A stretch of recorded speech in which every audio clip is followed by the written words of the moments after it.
പിതാവിൻ്റെയും പുത്രൻ്റെയും പരിശുദ്ധാത്മാവിൻ്റെയും നാമത്തിൽ ആമേൻ. അത്യുന്നതമാം സ്വർലോകത്തിൽ സർവേശനു സ്തുതിഗീതം.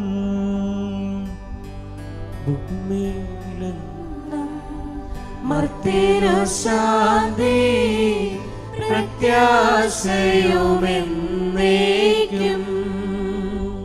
അത്യുന്നതമാം സ്വർലോകത്തിൽ സർവേശനു സ്തുതിഗീതം. ഭൂമിയിലെന്നും ിതമാകണമേ, നിൻ രാജ്യം വന്നിടണമേ, പരിശുദ്ധൻ നീ പരിശുദ്ധൻ. സ്വർഗസ്ഥിതനാം താതാവിൻ സ്തുതിരൻ നിസ്തുല മഹിമാവാൻ ഭൂസ്വർഗങ്ങൾ നിറഞ്ഞു സദാ പാവനമായി വിളങ്ങുന്നു. വാനവമാനവ വൃന്ദങ്ങൾ ഉദ്ഘോഷിപ്പൂ സാമോദം, പരിശുദ്ധൻ നീ എന്നെന്നും, പരിശുദ്ധൻ നീ പരിശുദ്ധൻ. സ്വർഗസ്ഥിതനാം താതാവിൻ നാമം പൂജിതമാകണമേ, നിൻ രാജ്യം വന്നിടണമേ, നിൻ ഹിതമിവിടെ ഭവിക്കണമേ. സ്വർഗത്തെന്നതുപോലുലകിൽ നിൻ ചിത്തം നിറവേറണമേ. ആവശ്യകമാം ആഹാരം ഞങ്ങൾക്കിന്നരുളിയിടണമേ.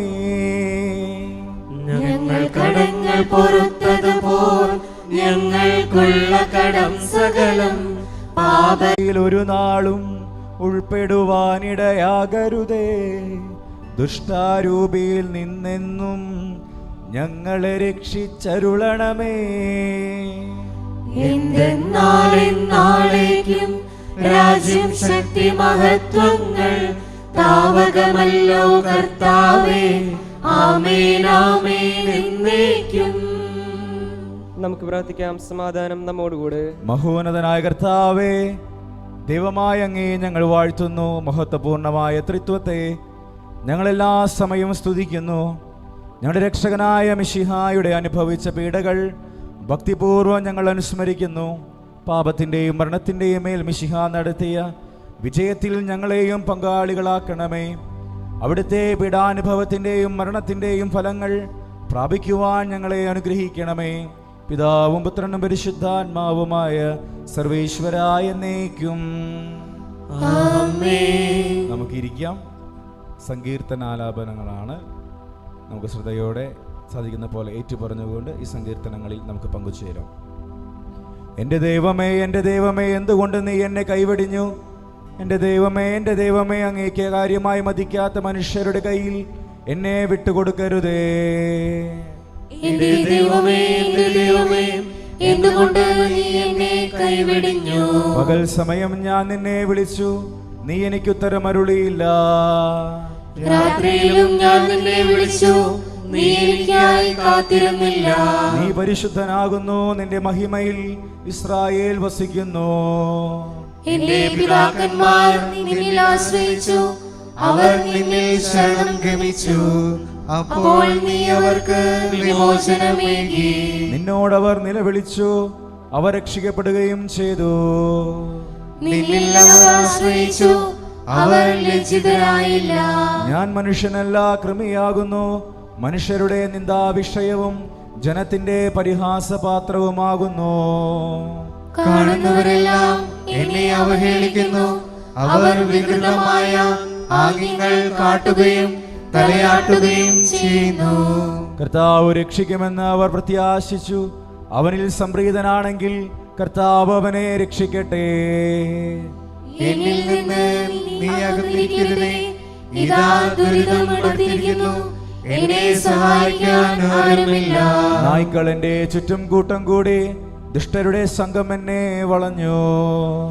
എന്റെ കൈകളും കാലുകളും അവർ തുളച്ചു, അസ്ഥികളെല്ലാം പ്രലപിച്ചു, ആക്ഷേപപൂർവം അവർ തുറിച്ചു നോക്കി.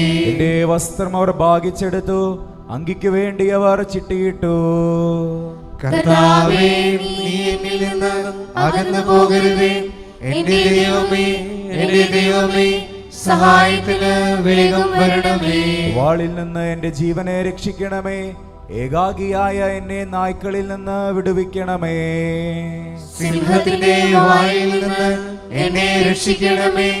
ഉയർന്ന കൊമ്പിൽ നിന്ന് എളിയവനായ എന്നെ വിടുവിക്കണമേ. അഗതിയുടെ അർത്ഥന ഞാൻ നിന്ദിച്ചില്ല, അവഗണിക്കുകയോ മുഖം തിരിക്കുകയോ ചെയ്തില്ല. അയാൾ വിളിച്ചപ്പോൾ അവൻ ശ്രവിച്ചു. ജനസമൂഹത്തിൽ എനിക്കുള്ള സ്തുതി നിന്റെ പക്കൽ നിന്നാകുന്നു.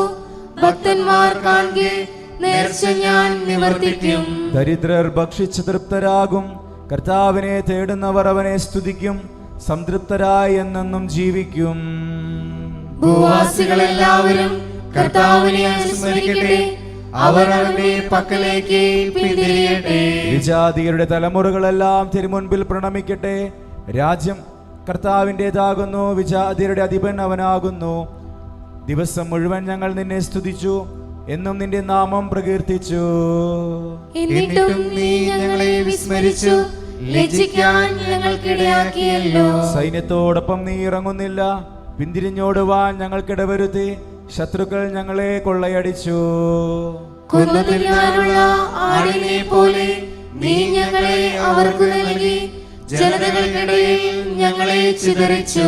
സ്വന്തം ജനത്തെ വിലയില്ലാതെ വിറ്റു, അവരുടെ വില നീ വർദ്ധിപ്പിച്ചുമില്ല. അയൽക്കാർക്ക് ഞങ്ങളെ പരിഹാസ വിഷയമാക്കി.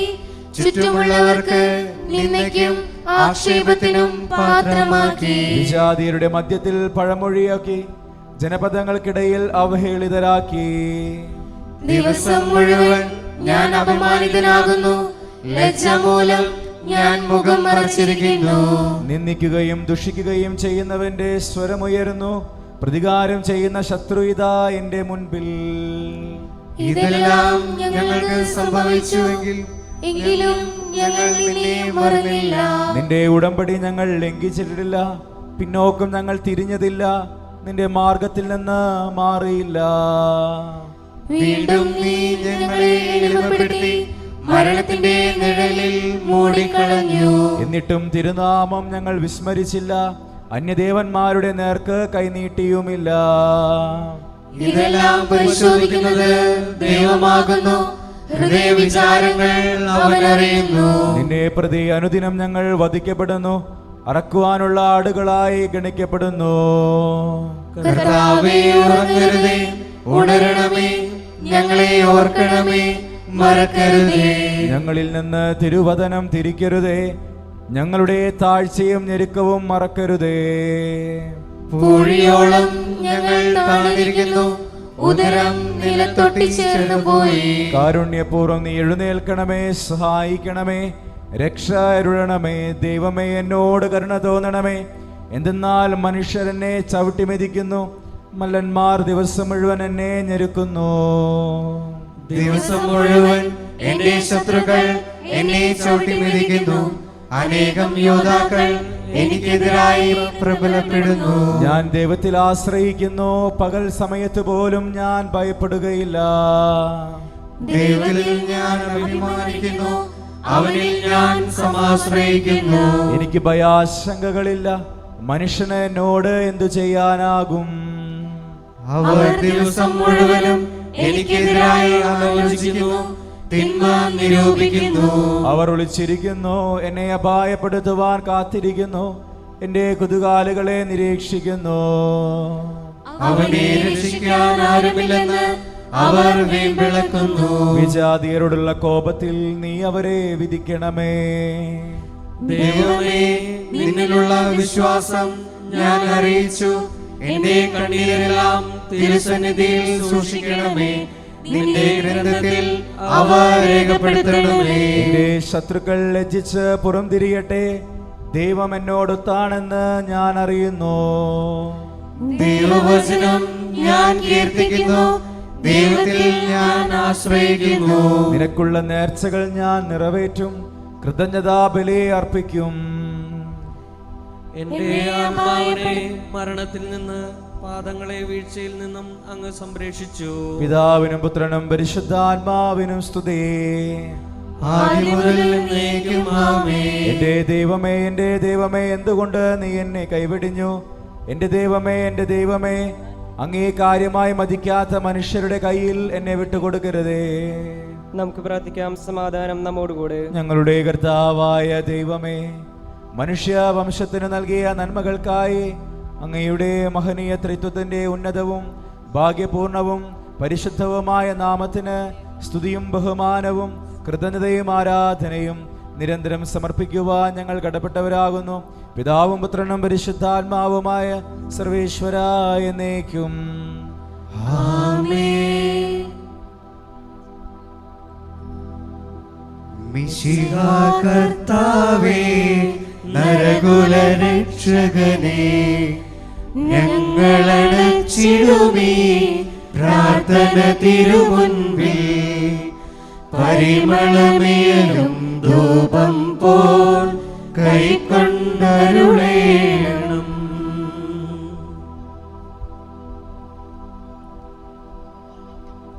കർത്താവിന്റെ അങ്കണം എന്റെ ആത്മാവ് കാത്തിരുന്നു. മിശിഹാ കർത്താവേ, നരകുലരക്ഷകനേ, ഞങ്ങളടച്ചിടുമീ പ്രാർത്ഥന തിരുമുൻപിൽ പരിമളമേലും ധൂപം പോൽ കൈക്കൊണ്ടരുളേണം. പിതാവിനും പുത്രനും പരിശുദ്ധാത്മാവിനും സ്തുതി. മിശിഹാ കർത്താവേ, നരകുലരക്ഷകനേ, ഞങ്ങളടച്ചിടുമീ പ്രാർത്ഥന തിരുമുൻപിൽ പരിമളമേലും ധൂപം പോൽ കൈക്കൊണ്ടരുളേണം. സമാധാനം നമ്മോടുകൂടെ. ഞങ്ങൾക്ക് വേണ്ടി മുറിവുകളേറ്റ് കുരിശിൽ സ്വയം ബലിയർപ്പിച്ച കർത്താവേ, ഞങ്ങളുടെ മുറിവുകളെ സുഖപ്പെടുത്തണമേ. നിന്റെ ദാരുണമായ മരണത്തിൽ സൃഷ്ടികളെല്ലാം വിലപിച്ചുവല്ലോ. നിന്റെ പീഡാനുഭവത്തെയും മരണത്തെയും അനുസ്മരിപ്പിക്കുന്ന ഞങ്ങൾ ലോകത്തിന് മരിച്ചവരായി പരിശുദ്ധാത്മാവിനാൽ പുതുജീവൻ പ്രാപിക്കുന്നതിനും കൃപ ചെയ്യണമേ. ഞങ്ങളുടെ പാപങ്ങൾ ഓർത്ത് ഞങ്ങൾ പശ്ചാത്തപിക്കുന്നു. കർത്താവേ, ഞങ്ങളോട് കരുണ തോന്നണമേ. സകലത്തിന്റെയും നാഥ എന്നേക്കും നമുക്കെല്ലാവർക്കും എഴുന്നേറ്റ് നിന്നുകൊണ്ട് സർവാധിപനം എന്ന ഗീതത്തിൽ പങ്കുചേരാം. സർവാധിപനാം കർത്താവേ, നിൻ സ്തുതി ഞങ്ങൾ പാടുന്നു. ഈശോനാഥാ, വിനയമോടെ നിന്നെ നമിച്ചു പുകഴ്ത്തുന്നു.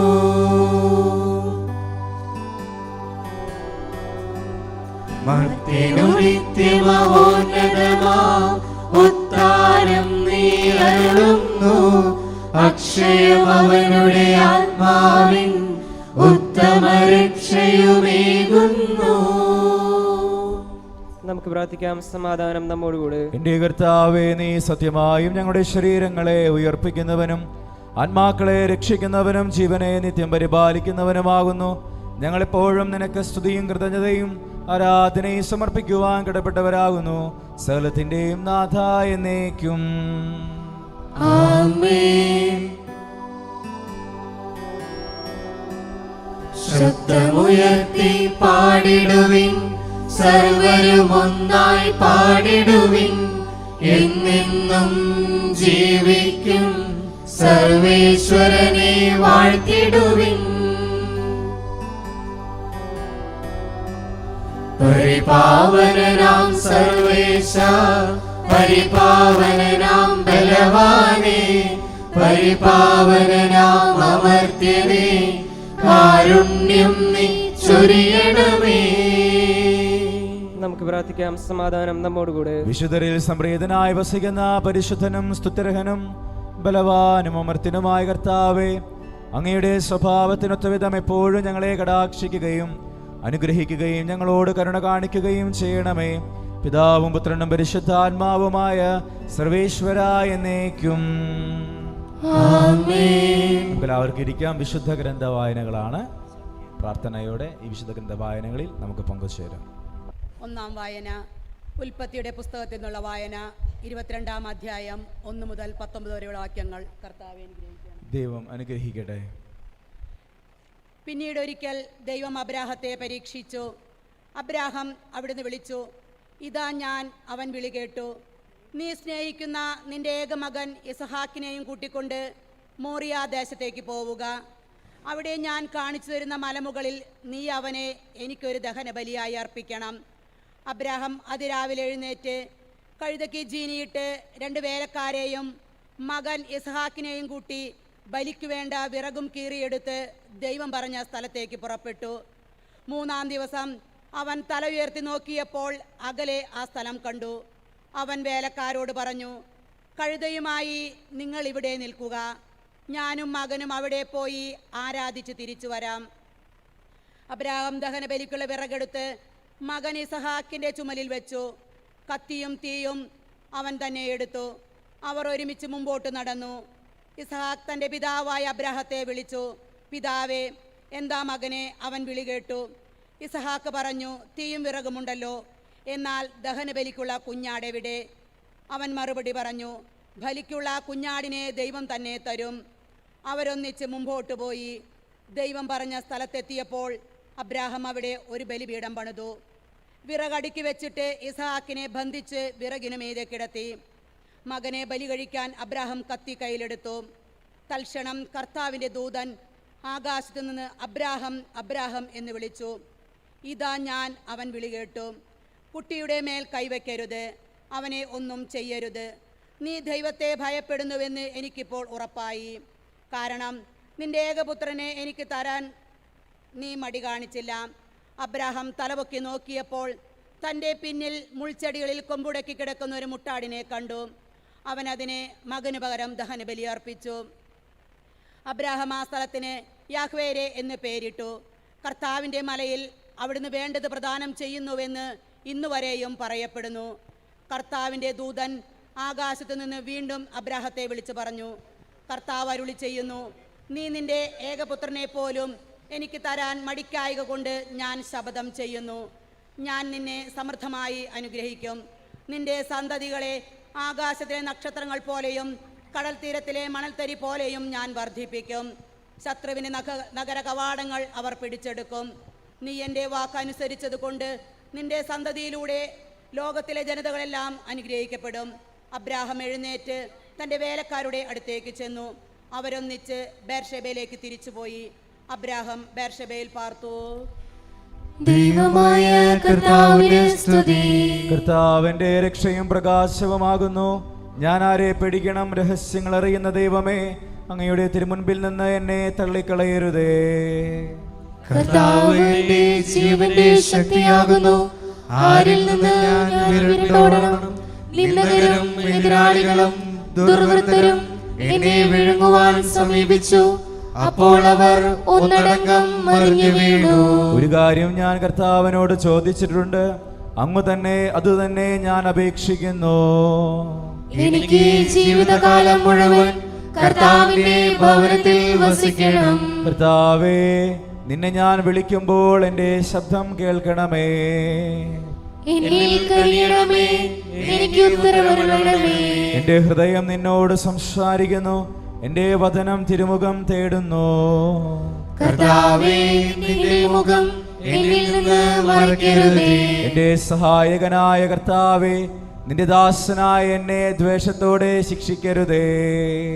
കർത്താവേ, നിന്റെ വഴി എന്നെ പഠിപ്പിക്കണമേ. നേർവഴിയിലൂടെ എന്നെ നയിക്കണമേ. എൻ്റെ വൈരികൾക്ക് എന്നെ കയ്യാളിക്കരുതേ. എനിക്കെതിരായ കള്ളസാക്ഷികൾ അണിനിരക്കുന്നു, അവർ തിന്മ സംസാരിക്കുന്നു. പിതാവിനും പുത്രനും പരിശുദ്ധാത്മാവിനും സ്തുതി, ആദ്യം മുതൽ എന്നേക്കും ആമേൻ. കർത്താവിന്റെ രക്ഷയും പ്രകാശവുമാകുന്നു. ഞാൻ ആരെ പേടിക്കണം? രഹസ്യങ്ങൾ അറിയുന്ന ദൈവമേ, അങ്ങേ തിരുമുൻപിൽ നിന്ന് എന്നെ തള്ളിക്കളയരുതേ.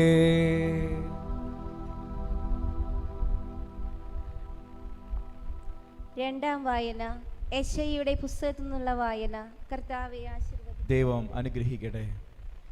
എൻ്റെ ദാസന് ശ്രേയസ് ഉണ്ടാവും. അവൻ അത്യുന്നതങ്ങളിലേക്ക് ഉയർത്തപ്പെടുകയും പുകഴ്ത്തപ്പെടുകയും ചെയ്യും. അവനെ കണ്ടവർ അമ്പരന്നുപോയി. മനുഷ്യനെന്ന് തോന്നാത്ത വിധം അവൻ വിരൂപനായിരിക്കുന്നു. അവൻ്റെ രൂപം മനുഷ്യൻ്റേതല്ല. അവൻ അനേക ജനതകളെ പരിഭ്രാന്തരാക്കും. രാജാക്കന്മാർ അവൻ മൂലം നിശബ്ദരാകും. അവരോട് പറഞ്ഞിട്ടില്ലാത്തവ അവർ കാണും, കേട്ടിട്ടില്ലാത്തവ മനസ്സിലാക്കുകയും ചെയ്യും. നമ്മൾ കേട്ടത് ആര് വിശ്വസിച്ചു? കർത്താവിൻ്റെ കരം ആർക്ക് വെളിപ്പെട്ടിട്ടുണ്ട്? തൈച്ചെടി പോലെ, വരണ്ട ഭൂമിയിൽ നിൽക്കുന്ന മുള പോലെ അവൻ അവിടുത്തെ മുൻപിൽ വളർന്നു. ശ്രദ്ധാർഹമായ രൂപഭംഗിയോ ഗാംഭീര്യമോ ആകർഷകമായ സൗന്ദര്യമോ അവനുണ്ടായിരുന്നില്ല. അവൻ മനുഷ്യരാൽ നിന്ദിക്കപ്പെടുകയും ഉപേക്ഷിക്കപ്പെടുകയും ചെയ്തു. അവൻ വേദനയും ദുഃഖവും നിറഞ്ഞവനായിരുന്നു. അവനെ കണ്ടവർ മുഖം തിരിച്ചു കളഞ്ഞു. അവൻ നിന്ദിക്കപ്പെട്ടു, നാം അവനെ ബഹുമാനിച്ചതുമില്ല. നമ്മുടെ വേദനകളാണ് യഥാർത്ഥത്തിൽ അവൻ വഹിച്ചത്, നമ്മുടെ ദുഃഖങ്ങളാണ് അവൻ ചുമന്നത്. എന്നാൽ ദൈവം അവനെ പ്രഹരിക്കുകയും ശിക്ഷിക്കുകയും ദണ്ഡിപ്പിക്കുകയും ചെയ്തെന്ന് നാം കരുതി. നമ്മുടെ അതിക്രമങ്ങൾക്ക് വേണ്ടി അവൻ മുറിവേൽപ്പിക്കപ്പെട്ടു, നമ്മുടെ അകൃത്യങ്ങൾക്ക് വേണ്ടി ക്ഷതമേൽപ്പിക്കപ്പെട്ടു. അവൻ്റെ മേലുള്ള ശിക്ഷ നമുക്ക് രക്ഷ നൽകി. അവൻ്റെ ക്ഷതങ്ങളാൽ നാം സൗഖ്യം പ്രാപിച്ചു. ആടുകളെ പോലെ നാം വഴി തെറ്റിപ്പോയി. നാം ഓരോരുത്തരും സ്വന്തം വഴിക്ക് പോയി. നമ്മുടെ അകൃത്യങ്ങൾ കർത്താവ് അവൻ്റെ മേൽ ചുമത്തി. അവൻ മർദ്ദിക്കപ്പെടുകയും പീഡിപ്പിക്കപ്പെടുകയും ചെയ്തു. എങ്കിലും അവൻ ഉരിയാടിയില്ല. കൊല്ലാൻ കൊണ്ടുപോകുന്ന കുഞ്ഞാടിനെ പോലെയും രോമം കത്രിക്കുന്നവരുടെ മുൻപിൽ നിൽക്കുന്ന ചെമ്മരിയാടിനെ പോലെയും അവൻ മൗനം പാലിച്ചു. മർദ്ദനത്തിനും ശിക്ഷാവിധിക്കും അധീനനായി അവൻ എടുക്കപ്പെട്ടു. എൻ്റെ ജനത്തിൻ്റെ പാപനിമിത്തമാണ് അവൻ പീഡനമേറ്റ് ജീവിക്കുന്നവരുടെ ഇടയിൽ നിന്ന് വിച്ഛേദിക്കപ്പെട്ടതെന്ന് അവൻ്റെ തലമുറയിൽ ആരു കരുതി? അവൻ ഒരു അതിക്രമവും ചെയ്തില്ല, അവൻ്റെ വായിൽ നിന്ന് വഞ്ചന പുറപ്പെട്ടിട്ടുമില്ല. എന്നിട്ടും ദുഷ്ടരുടെയും ധനികരുടെയും ഇടയിൽ അവൻ സംസ്കരിക്കപ്പെട്ടു. അവന് ക്ഷതമേൽക്കണമെന്നത് കർത്താവിൻ്റെ ഹിതമായിരുന്നു. ദൈവമായ കർത്താവിന് സ്തുതി. സർവചരാചരവും ദൈവമഹത്വത്തെ വാഴ്ത്തിപ്പാടുന്നു. ദിവ്യാത്മാവിൻ ഗീതികളാൽ, ഹല്ലേലൂയ ഗീതികളാൽ കർത്താവിൻ തിരുമരണത്തിൻ നിർമ്മലമാകുമനുസ്മരണം കൊണ്ടാടാം ഇന്നീ വേദികയിൽ. തന്മഹിമാവല്ലോ വാനിലും ഊഴിയിലും തിങ്ങി വിളങ്ങുന്നു. ദിവ്യാത്മാവിൻ ഗീതികളാൽ, ഹല്ലേലൂയ ഗീതികളാൽ കർത്താവിൻ തിരുമരണത്തിൻ നിർമ്മലമാകുമനുസ്മരണം കൊണ്ടാടാം ഇന്നീ വേദികയിൽ. ജനതകളവിടുത്തെ മഹിമകൾ പാടുന്നു, താണുവണങ്ങുന്നു. ദിവ്യാത്മാവിൻ ഗീതികളാൽ, ഹല്ലേലൂയ ഗീതികളാൽ കർത്താവിൻ തിരുമരണത്തിൻ നിർമ്മലമാകുമനുസ്മരണം കൊണ്ടാടാം ഇന്നീ വേദികയിൽ. നിത്യപിതാവിനും സുതനും റൂഹായ്ക്കും സ്തുതിയുണ്ടാകട്ടെ. ദിവ്യാത്മാവിൻ ഗീതികളാൽ, ഹല്ലേലൂയ ഗീതികളാൽ കർത്താവിൻ തിരുമരണത്തിൻ നിർമ്മലമാകുമനുസ്മരണം കൊണ്ടാടാം ഇന്നീ വേദികയിൽ. ആദിയിലെ പോലെ ഇപ്പോഴും എപ്പോഴും എന്നേക്കും ആമേൻ. ദിവ്യാത്മാവിൻ ഗീതികളാൽ, ഹല്ലേലൂയ ഗീതികളാൽ കർത്താവിൻ തിരുമരണത്തിൻ നിർമ്മലമാകുമനുസ്മരണം കൊണ്ടാടാം ഇന്നീ വേദികയിൽ. നമുക്ക് പ്രാർത്ഥിക്കാം. സമാധാനം നമ്മോടുകൂടെ. ഞങ്ങളുടെ കർത്താവായ ദൈവമേ, അങ്ങയുടെ ജീവദായകവും ദൈവികവുമായ കൽപ്പനകളുടെ മധുരസ്വരം ശ്രവിക്കുന്നതിനും ഗ്രഹിക്കുന്നതിനും ഞങ്ങളുടെ ബുദ്ധിയെ പ്രകാശിപ്പിക്കണമേ. അതുവഴി ആത്മാശരീരങ്ങൾക്ക് ഉപകരിക്കുന്ന സ്നേഹവും ശരണവും രക്ഷയും ഞങ്ങളിൽ ഫലമണിയുന്നതിനും നിരന്തരം ഞങ്ങൾ അങ്ങയെ സ്തുതിക്കുന്നതിനും അങ്ങയുടെ കാരുണ്യത്താലും അനുഗ്രഹത്താലും ഞങ്ങളെ സഹായിക്കണമേ. പിതാവും പുത്രനും പരിശുദ്ധാത്മാവുമായ സർവേശ്വരായ എന്നേക്കും. സഹോദരരെ, വിശുദ്ധ പൗലോസ് ശ്ലീഹ റോമാക്കാർക്ക് എഴുതിയ ലേഖനം അധ്യായം 5 6 മുതൽ 16 വരെയുള്ള വാക്യങ്ങൾ ഒരു ആശ്രദിക്കുന്നു. അനുഗ്രഹിക്കട്ടെ. നാം ബലഹീനരായിരിക്കെ നിർണയിക്കപ്പെട്ട സമയത്ത് ക്രിസ്തു പാപികൾക്ക് വേണ്ടി മരിച്ചു. നീതിമാന് വേണ്ടി പോലും ആരെങ്കിലും മരിക്കുക പ്രയാസമാണ്. ഒരുപക്ഷെ ഒരു നല്ല മനുഷ്യന് വേണ്ടി മരിക്കാൻ വല്ലവരും തുനിഞ്ഞെന്ന് വരാം. എന്നാൽ നാം പാപികളായിരിക്കെ ക്രിസ്തു നമുക്ക് വേണ്ടി മരിച്ചു. അങ്ങനെ നമ്മോടുള്ള തൻ്റെ സ്നേഹം ദൈവം പ്രകടമാക്കിയിരിക്കുന്നു.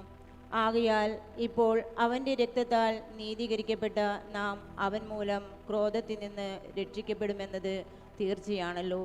നാം ശത്രുക്കളായിരുന്നപ്പോൾ അവിടുത്തെ പുത്രൻ്റെ മരണത്താൽ ദൈവവുമായി രമ്യതപ്പെട്ടുവെങ്കിൽ രമ്യതപ്പെട്ടതിന് ശേഷം അവൻ്റെ ജീവൻ മൂലം രക്ഷിക്കപ്പെടുമെന്നത് തീർച്ച. മാത്രമല്ല, നമ്മുടെ കർത്താവായ യേശു ക്രിസ്തു വഴി നാം ദൈവത്തിൽ അഭിമാനിക്കുകയും ചെയ്യുന്നു. അവൻ വഴിയാണല്ലോ നാം ഇപ്പോൾ അനുരഞ്ജനം സാധിച്ചിരിക്കുന്നത്. ഒരു മനുഷ്യൻ മൂലം പാപവും പാപം മൂലം മരണവും ലോകത്തിൽ പ്രവേശിച്ചു. അപ്രകാരം എല്ലാവരും പാപം ചെയ്തതുകൊണ്ട് മരണം എല്ലാവരിലും വ്യാപിച്ചു. നിയമം നൽകപ്പെടുന്നതിന് മുമ്പ് തന്നെ പാപം ലോകത്തിലുണ്ടായിരുന്നു. എന്നാൽ നിയമമില്ലാത്തപ്പോൾ പാപം കണക്കിലെടുക്കപ്പെടുന്നില്ല. ആദത്തിൻ്റെ പാപത്തിന് സദൃശമായ പാപം ചെയ്യാതിരുന്നവരുടെ മേൽ പോലും ആദത്തിൻ്റെ കാലം മുതൽ മോശയുടെ കാലം വരെ മരണം ആധിപത്യം പുലർത്തി. ആദം വരാനിരുന്നവൻ്റെ പ്രതിരൂപമാണ്. എന്നാൽ പാപം പോലെയല്ല കൃപാദാനം. ഒരു മനുഷ്യൻ്റെ പാപം മൂലം വളരെ പേർ മരിച്ചുവെങ്കിൽ ദൈവകൃപയും യേശുക്രിസ്തുവെന്ന ഒരു മനുഷ്യൻ്റെ കൃപാദാനവും അനേകർക്ക് എത്രയധികം സമൃദ്ധമായി ലഭിച്ചിരിക്കുന്നു. ഒരുവൻ്റെ പാപത്തിൽ നിന്നുളവായ ഫലം പോലെയല്ല ഈ ദാനം. ഒരു പാപത്തിൻ്റെ ഫലമായുണ്ടായ വിധി ശിക്ഷയ്ക്ക് കാരണമായി. അനേകം പാപങ്ങൾക്ക് ശേഷം ആഗതമായ കൃപാദാനമാകട്ടെ നീതീകരണത്തിന് കാരണമായി. നമ്മുടെ കർത്താവായ മിശിഹായ്ക്ക് സ്തുതി. സ്വന്തം ജനങ്ങൾക്കു ജീവനേകാൻ സർവേശനന്ദനൻ ഭൂവിൽ വന്നു. കുരിശാളനാദന തീർത്തു ലോകം. വേദയാണ് നാദനിൽ ചേർത്തു ലോകം. ഇരുളിൽ പ്രകാശം തെളിച്ചു കാട്ടാൻ പരമപ്രകാശം കരിഞ്ഞിറങ്ങി. കുരിശാളനാദന തീർത്തു ലോകം. വേദയാണ് നാദനെ ചേർത്തു ലോകം.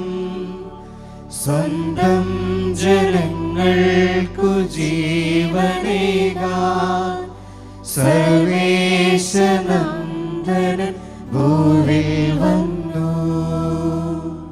നമുക്ക് ശ്രദ്ധാപൂർവം നിന്ന് പരിശുദ്ധ സുവിശേഷം ശ്രവിക്കാം. സമാധാനം നിങ്ങളോടുകൂടെ. അങ്ങയുടെ ആത്മാവോടും കൂടെ. നമ്മളൊരു വിശുദ്ധ ഗ്രന്ഥ വായനയ്ക്ക് പകരം നമ്മൾ പീഡാനുഭവ ചരിത്ര വായനയാണ്. ശ്രദ്ധയോടെ നമുക്ക് ഇരുന്നു കൊണ്ട് ഈ പീഡാനുഭവ ചരിത്ര വായനയിൽ നമുക്ക് പങ്കുചേരാം. കർത്താവ് കടന്നു പോയ സഹനത്തിൻ്റെ വഴികളെ നമുക്ക് മനസ്സിലാക്കി തരുന്ന നല്ല സുവിശേഷങ്ങളിൽ നിന്ന് കൂട്ടിച്ചേർത്തിട്ടുള്ള വായനകളാണ്. നമുക്കെല്ലാവർക്കും ശ്രദ്ധയോടെ ഈ വായനകളിൽ പങ്കുചേരാം. തിരിവിടെ വയ്ക്കും.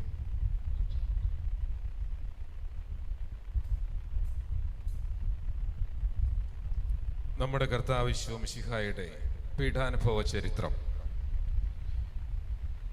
ഇവ അരുളി ചെയ്തതിനു ശേഷം ശിഷ്യന്മാരെയും കൂട്ടിക്കൊണ്ട് ഈശോ കെദ്രോൻ തോട് കടന്ന് പതിവ് പോലെ ഒലിവ് മലയിലേക്ക് പോയി. അവിടെ ഗെത്സമേൻ എന്ന പേരിൽ ഒരു തോട്ടമുണ്ടായിരുന്നു. ഈശോയും ശിഷ്യന്മാരും അതിൽ പ്രവേശിച്ചു. അപ്പോൾ അവിടുന്ന് അവരോട് ഇങ്ങനെ അരുളി ചെയ്തു: ഞാൻ പോയി പ്രാർത്ഥിക്കട്ടെ, നിങ്ങളിവിടെ ഇരിക്കുവിൻ. പരീക്ഷയിൽ ഉൾപ്പെടാതിരിക്കുവാൻ പ്രാർത്ഥിക്കുകയും ചെയ്യുവിൻ. അനന്തരം ഈശോ പത്രോസിനെയും സെബെദയുടെ പുത്രന്മാരായ യാക്കോബ്, യോഹന്നാൻ എന്നിവരെയും കൂട്ടിക്കൊണ്ട് അല്പദൂരം മുന്നോട്ടു നീങ്ങി. അവിടെ വെച്ച് ഈശോ അപാരമായ ദുഃഖത്താൽ വിവശനായി തീർന്നു. അവിടുന്ന് അവരോട് ഇപ്രകാരം അരുളി ചെയ്തു: എൻ്റെ ആത്മാവ് മരണവേദന അനുഭവിക്കുന്നു, നിങ്ങൾ എന്നോടുകൂടെ ഉണർന്നിരിക്കുവിൻ. അനന്തരം അവിടുന്ന് ഒരു കല്ലേറ് ദൂരെ മാറി മുട്ടുകുത്തി സാഷ്ടാംഗം വീണ് ഇങ്ങനെ പ്രാർത്ഥിച്ചു: പിതാവേ, കഴിയുമെങ്കിൽ ആ മണിക്കൂർ എന്നിൽ നിന്ന് അകന്നു പോകട്ടെ. അങ്ങ് സർവശക്തനാണല്ലോ, ഈ കാസ എന്നിൽ നിന്നും മാറ്റിത്തരണമേ. എങ്കിലും എൻ്റെ ഇഷ്ടമല്ല, അങ്ങയുടെ ഇഷ്ടം നിറവേറട്ടെ.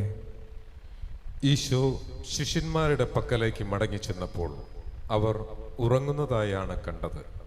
അപ്പോൾ അവിടുന്ന് പത്രോസിനോട് ചോദിച്ചു: ശിമയോനെ, നീ ഉറങ്ങുകയാണോ? ഒരു മണിക്കൂർ നേരം എന്നോടുകൂടെ ഉണർന്നിരിക്കുവാൻ നിങ്ങൾക്ക് കഴിഞ്ഞില്ലല്ലോ. പരീക്ഷയിൽ ഉൾപ്പെടാതിരിക്കുവാൻ ഉണർന്നിരുന്ന് പ്രാർത്ഥിക്കുവിൻ. ആത്മാവ് സന്നദ്ധമാണെങ്കിലും ശരീരം ബലഹീനമായിരിക്കുന്നു. അവിടുന്ന് വീണ്ടും പോയി അതേ വാക്കുകൾ തന്നെ പറഞ്ഞ് പ്രാർത്ഥിച്ചു: എൻ്റെ പിതാവേ, ഈ കാസ ഞാൻ കുടിക്കാതെ നിവൃത്തിയില്ലെങ്കിൽ അങ്ങയുടെ ഇഷ്ടം നിറവേറട്ടെ. ഈശോ വീണ്ടും തിരിച്ചു ചെന്നപ്പോഴും അവർ ഉറങ്ങുന്നതായിട്ടാണ് കണ്ടത്. അവരുടെ കണ്ണുകൾ അത്രയ്ക്ക് നിദ്രാഭാരമുള്ളവയായിരുന്നു. അവിടത്തോട് എന്തു മറുപടി പറയണമെന്നറിയാതെ അവർ വിഷമിച്ചു.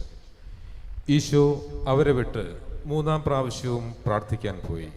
അവിടുന്ന് അതേ വാക്കുകൾ തന്നെ ഉരുവിട്ടുകൊണ്ടിരുന്നു. അപ്പോൾ ഈശോയെ ധൈര്യപ്പെടുത്തുവാൻ സ്വർഗത്തിൽ നിന്നും ഒരു മാലാഖ പ്രത്യക്ഷനായി. വേദന കഠോരമായപ്പോൾ അവിടുന്ന് കൂടുതൽ തീക്ഷ്ണതയോടെ പ്രാർത്ഥിച്ചു. അപ്പോൾ അവിടുത്തെ വിയർപ്പ് രക്തത്തുള്ളികളായി നിലത്തു വീണു. അവിടുന്ന് പ്രാർത്ഥന കഴിഞ്ഞെഴുന്നേറ്റ് മൂന്നാം പ്രാവശ്യവും ശിഷ്യന്മാരുടെ അടുക്കിലേക്ക് ചെന്നു. അവർ അപ്പോഴും ദുഃഖാർത്തരായി തളർന്നുറങ്ങുകയായിരുന്നു. അവിടുന്ന് അവരോട് അരുളി ചെയ്തു: ഇപ്പോഴും നിങ്ങൾ ഉറങ്ങി വിശ്രമിക്കുകയാണോ? ഇതാ, മനുഷ്യപുത്രൻ പാപികളുടെ കൈകളിൽ ഏൽപ്പിക്കപ്പെടുവാനുള്ള സമയമായി. എഴുന്നേൽക്കുവിൻ, നമുക്ക് പോകാം. എന്നെ ഒറ്റിക്കൊടുക്കുന്നവൻ എത്തിക്കഴിഞ്ഞു. അവിടുത്തെ ഒറ്റിക്കൊടുത്ത യൂദാസിന് ആ സ്ഥലം അറിയാമായിരുന്നു. എന്തെന്നാൽ ശിഷ്യന്മാരും ഒന്നിച്ച് ഈശോ പലപ്പോഴും അവിടെ പോകാറുണ്ടായിരുന്നു. യൂദാസ് പട്ടാളത്തെയും പ്രധാനാചാര്യന്മാരെയും പ്രീശന്മാരെയും സേവകന്മാരെയും കൂട്ടിക്കൊണ്ട് അവിടെ ചെന്നു. അവർ വിളക്കുകളും പന്തങ്ങളും വാളുകളും വടികളും എടുത്തിരുന്നു. ഈശോ ശിഷ്യന്മാരോട് സംസാരിച്ചു കൊണ്ടിരിക്കുമ്പോഴാണ് 12 പേരിൽ ഒരുവനായ യൂദാസ് അവിടെ എത്തിയത്. ഒറ്റുകൊടുക്കാനിരുന്നവൻ അവരോട് ഇങ്ങനെ പറഞ്ഞിട്ടുണ്ടായിരുന്നു: ഞാൻ ഒരാളെ ചുംബിക്കും, അവനാണ് മിശിഹ, അവനെ നിങ്ങൾ ശ്രദ്ധാപൂർവം പിടിച്ചുകൊള്ളണം. അടുത്തെത്തിയ ഉടനെ യൂദാസ് ഇപ്രകാരം പറഞ്ഞുകൊണ്ട് ഈശോയെ ചുംബിച്ചു: ഗുരു, സ്വസ്തി. അപ്പോൾ ഈശോ അയാളോട് ചോദിച്ചു: സ്നേഹിത, നീ ഇതിനാണോ വന്നത്? യൂദാസേ, ചുംബിച്ചുകൊണ്ട് നീ മനുഷ്യപുത്രനെ ഒറ്റിക്കൊടുക്കുകയാണോ? സംഭവിക്കാൻ പോകുന്നതെല്ലാം അറിഞ്ഞിരുന്ന ഈശോ അവരുടെ അടുക്കിലേക്ക് ചെന്ന് ഇപ്രകാരം ചോദിച്ചു: നിങ്ങൾ ആരെയാണ് അന്വേഷിക്കുന്നത്? അവർ അവിടത്തോട് പറഞ്ഞു: നസ്രായനായ ഈശോയാണ് ഞങ്ങൾ അന്വേഷിക്കുന്നത്. ഈശോ അവരോട് അരുളി ചെയ്തു: അത് ഞാൻ തന്നെയാകുന്നു. അവിടുത്തെ ഒറ്റിക്കൊടുത്ത യൂദാസും അക്കൂട്ടത്തിലുണ്ടായിരുന്നു. അത് ഞാൻ തന്നെയാകുന്നു എന്ന് അവിടുന്ന് അരുളി ചെയ്ത ക്ഷണത്തിൽ അവരെല്ലാവരും പുറകോട്ട് മറിഞ്ഞു വീണു. ഈശോ വീണ്ടും അവരോട് ചോദിച്ചു: നിങ്ങൾ ആരെയാണ് അന്വേഷിക്കുന്നത്? അവർ വീണ്ടും പറഞ്ഞു: നസ്രായനായ ഈശോയാണ് ഞങ്ങൾ അന്വേഷിക്കുന്നത്. അവിടുന്ന് അവരോട് അരുളി ചെയ്തു, അത് ഞാൻ തന്നെയാണ് എന്ന് നിങ്ങളോട് പറഞ്ഞു കഴിഞ്ഞല്ലോ. എന്നെയാണ് നിങ്ങൾ അന്വേഷിക്കുന്നതെങ്കിൽ ഇവരെല്ലാം പൊയ്ക്കൊള്ളട്ടെ. അങ്ങ് എന്നെ ഏൽപ്പിച്ചിരുന്നവരിൽ ആരെയും ഞാൻ നഷ്ടപ്പെടുത്തിയില്ല എന്നുള്ള തൻ്റെ വചനം പൂർത്തിയാക്കുവാനാണ് അവിടുന്ന് ഇപ്രകാരം പറഞ്ഞത്. എന്താണ് സംഭവിക്കാൻ പോകുന്നതെന്ന് മനസ്സിലാക്കിയ ശിഷ്യന്മാർ അവിടത്തോട് ചോദിച്ചു. ശിമയോൻ പത്രോസിന്റെ കൈവശം ഒരു വാളുണ്ടായിരുന്നു. അയാൾ പെട്ടെന്ന് അത് ഊരി പ്രധാനാചാര്യന്റെ സേവകനെ വെട്ടി അവന്റെ വലത്ത് ചെവി മുറിച്ചു കളഞ്ഞു. ആ സേവകന്റെ പേര് മാൽക്കൂസ് എന്നായിരുന്നു. അവന്റെ ചെവി തൊട്ട് സുഖപ്പെടുത്തിയതിനു ശേഷം ഈശോ പത്രോസിനോട് അരുളി ചെയ്തു, വാൾ അതിൻ്റെ ഉറയിലിടുക. വാളെടുക്കുന്നവൻ വാളാൽ തന്നെ മരിക്കും. ഞാൻ എൻ്റെ പിതാവിനോട് അപേക്ഷിച്ചാൽ ക്ഷണനേരം കൊണ്ട് 12 വ്യൂഹം മാലാഖമാരെ അയച്ച് ശത്രുകരങ്ങളിൽ നിന്ന് എന്നെ രക്ഷിക്കില്ലെന്നാണോ നീ കരുതുന്നത്? അങ്ങനെ ചെയ്താൽ ഇതെല്ലാം സംഭവിക്കുമെന്ന തിരുവെഴുത്ത് എങ്ങനെ പൂർത്തിയാകും? എൻ്റെ പിതാവ് എനിക്ക് തന്ന കാസ ഞാൻ കുടിക്കേണ്ടതല്ലയോ?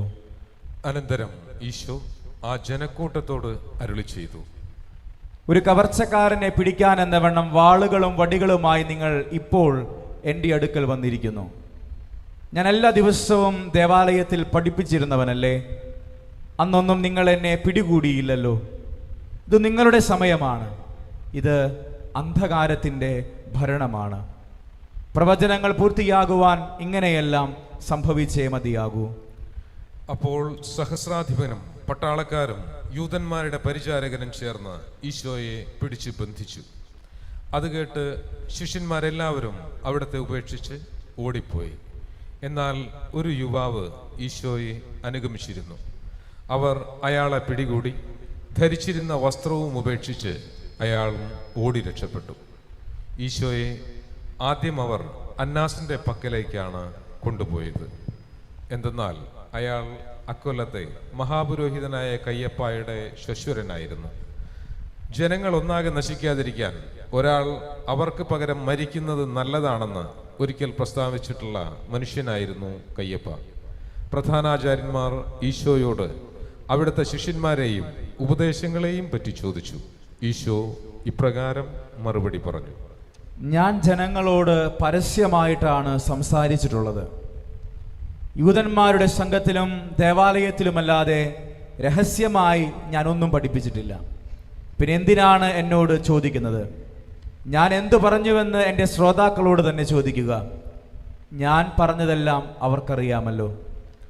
അവിടുന്ന് ഇങ്ങനെ അരുളി ചെയ്തപ്പോൾ അടുത്തു നിന്നിരുന്ന ഒരു പരിചാരകൻ ഇപ്രകാരം ചോദിച്ചുകൊണ്ട് അവിടുത്തെ കവിൾത്തടത്തിൽ അടിച്ചു. ഇങ്ങനെയാണോ പ്രധാന ആചാര്യനോട് മറുപടി പറയുന്നത്? ഈശോ അയാളോട് ചോദിച്ചു, ഞാൻ പറഞ്ഞതിൽ എന്തെങ്കിലും തെറ്റുണ്ടെങ്കിൽ അത് കാണിച്ചു തരിക. തെറ്റൊന്നുമില്ലെങ്കിൽ പിന്നെ എന്തിനാണ് എന്നെ അടിച്ചത്? അന്നാസ് ഈശോയെ ബന്ധിതനായി തന്നെ മഹാപുരോഹിതനായ കയ്യപ്പായുടെ പക്കലേക്ക് അയച്ചു. പ്രധാനാചാര്യന്മാരും നിയമജ്ഞരും ജനപ്രമാണികളുമെല്ലാം അവിടെ സമ്മേളിച്ചിരുന്നു. പ്രധാനാചാര്യന്മാരും ന്യായാധിപ സംഘവും ഈശോയെ വധശിക്ഷയ്ക്ക് വിധിക്കുവാനുള്ള തെളിവുണ്ടാക്കുവാൻ പരിശ്രമിക്കുകയായിരുന്നു. എന്നാൽ അവർ അതിൽ പരാജയമടഞ്ഞു. പലരും അവിടത്തേക്കെതിരായി കള്ളസാക്ഷ്യം പറയുവാനായി തയ്യാറായി ചെന്നെങ്കിലും അവരുടെ സാക്ഷ്യങ്ങൾ തമ്മിൽ പൊരുത്തപ്പെടാതെ പോയി. അവസാനം 2 കള്ളസാക്ഷികൾ ചെന്ന് ഇങ്ങനെ മൊഴി കൊടുത്തു. മനുഷ്യനിർമ്മിതമായ ഈ ദേവാലയം നശിപ്പിച്ച് 3 ദിവസങ്ങൾക്കകം മനുഷ്യനിർമ്മിതമല്ലാത്ത മറ്റൊന്ന് ഞാൻ പണിയും എന്ന് ഈ മനുഷ്യൻ പറയുന്നത് ഞങ്ങൾ കേട്ടിട്ടുണ്ട്. എന്നാൽ അവിടെയും അവരുടെ സാക്ഷ്യങ്ങൾക്ക് തമ്മിൽ പൊരുത്തമില്ലായിരുന്നു. മഹാപുരോഹിതൻ അവരുടെ മധ്യേ എഴുന്നേറ്റ് നിന്നുകൊണ്ട് ഈശോയോട് ചോദിച്ചു, ഈ മനുഷ്യരെല്ലാം നിനക്കെതിരായി നൽകുന്ന സാക്ഷ്യങ്ങളെക്കുറിച്ച് നിനക്കൊന്നും പറയാനില്ലേ? ഈശോ യാതൊരു മറുപടിയും നൽകിയില്ല. മഹാപുരോഹിതൻ വീണ്ടും ചോദിച്ചു, നീ ദൈവപുത്രനായ മെസ്സിഹ തന്നെയോ എന്ന് ഞങ്ങളോട് പറയണമെന്ന് സജീവ ദൈവത്തിൻ്റെ നാമത്തിൽ ശപഥം ചെയ്ത് ഞാൻ ആവശ്യപ്പെടുന്നു. ഈശോ അരുളി ചെയ്തു, അങ്ങു തന്നെ അത് പറഞ്ഞു കഴിഞ്ഞിരിക്കുന്നു.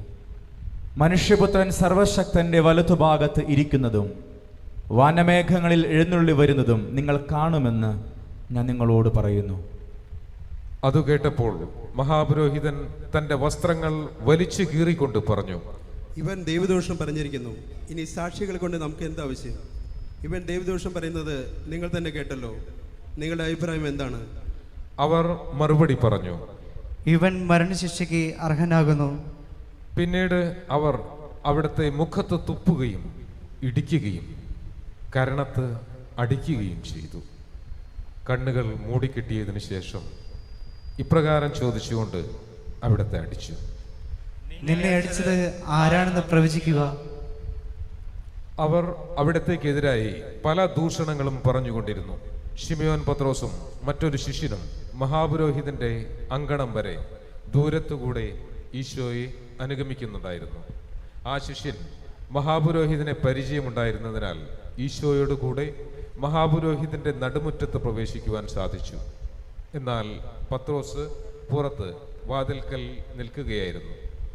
അതിനാൽ മഹാപുരോഹിതനെ പരിചയമുണ്ടായിരുന്ന മറ്റേ ശിഷ്യൻ ചെന്ന് വാതിൽ കാവൽക്കാരയോട് ശുപാർശ ചെയ്തു. ശിമയോൻ പത്രോസിനെയും അകത്ത് പ്രവേശിപ്പിച്ചു. ആ വാതിൽ കാവൽക്കാരി ശിമയോനോട് ചോദിച്ചു, താനും ആ മനുഷ്യന്റെ ഒരു ശിഷ്യനല്ലയോ? പെട്ടെന്ന് അയാൾ മറുപടി പറഞ്ഞു, ഞാൻ ആ മനുഷ്യന്റെ ശിഷ്യനല്ല.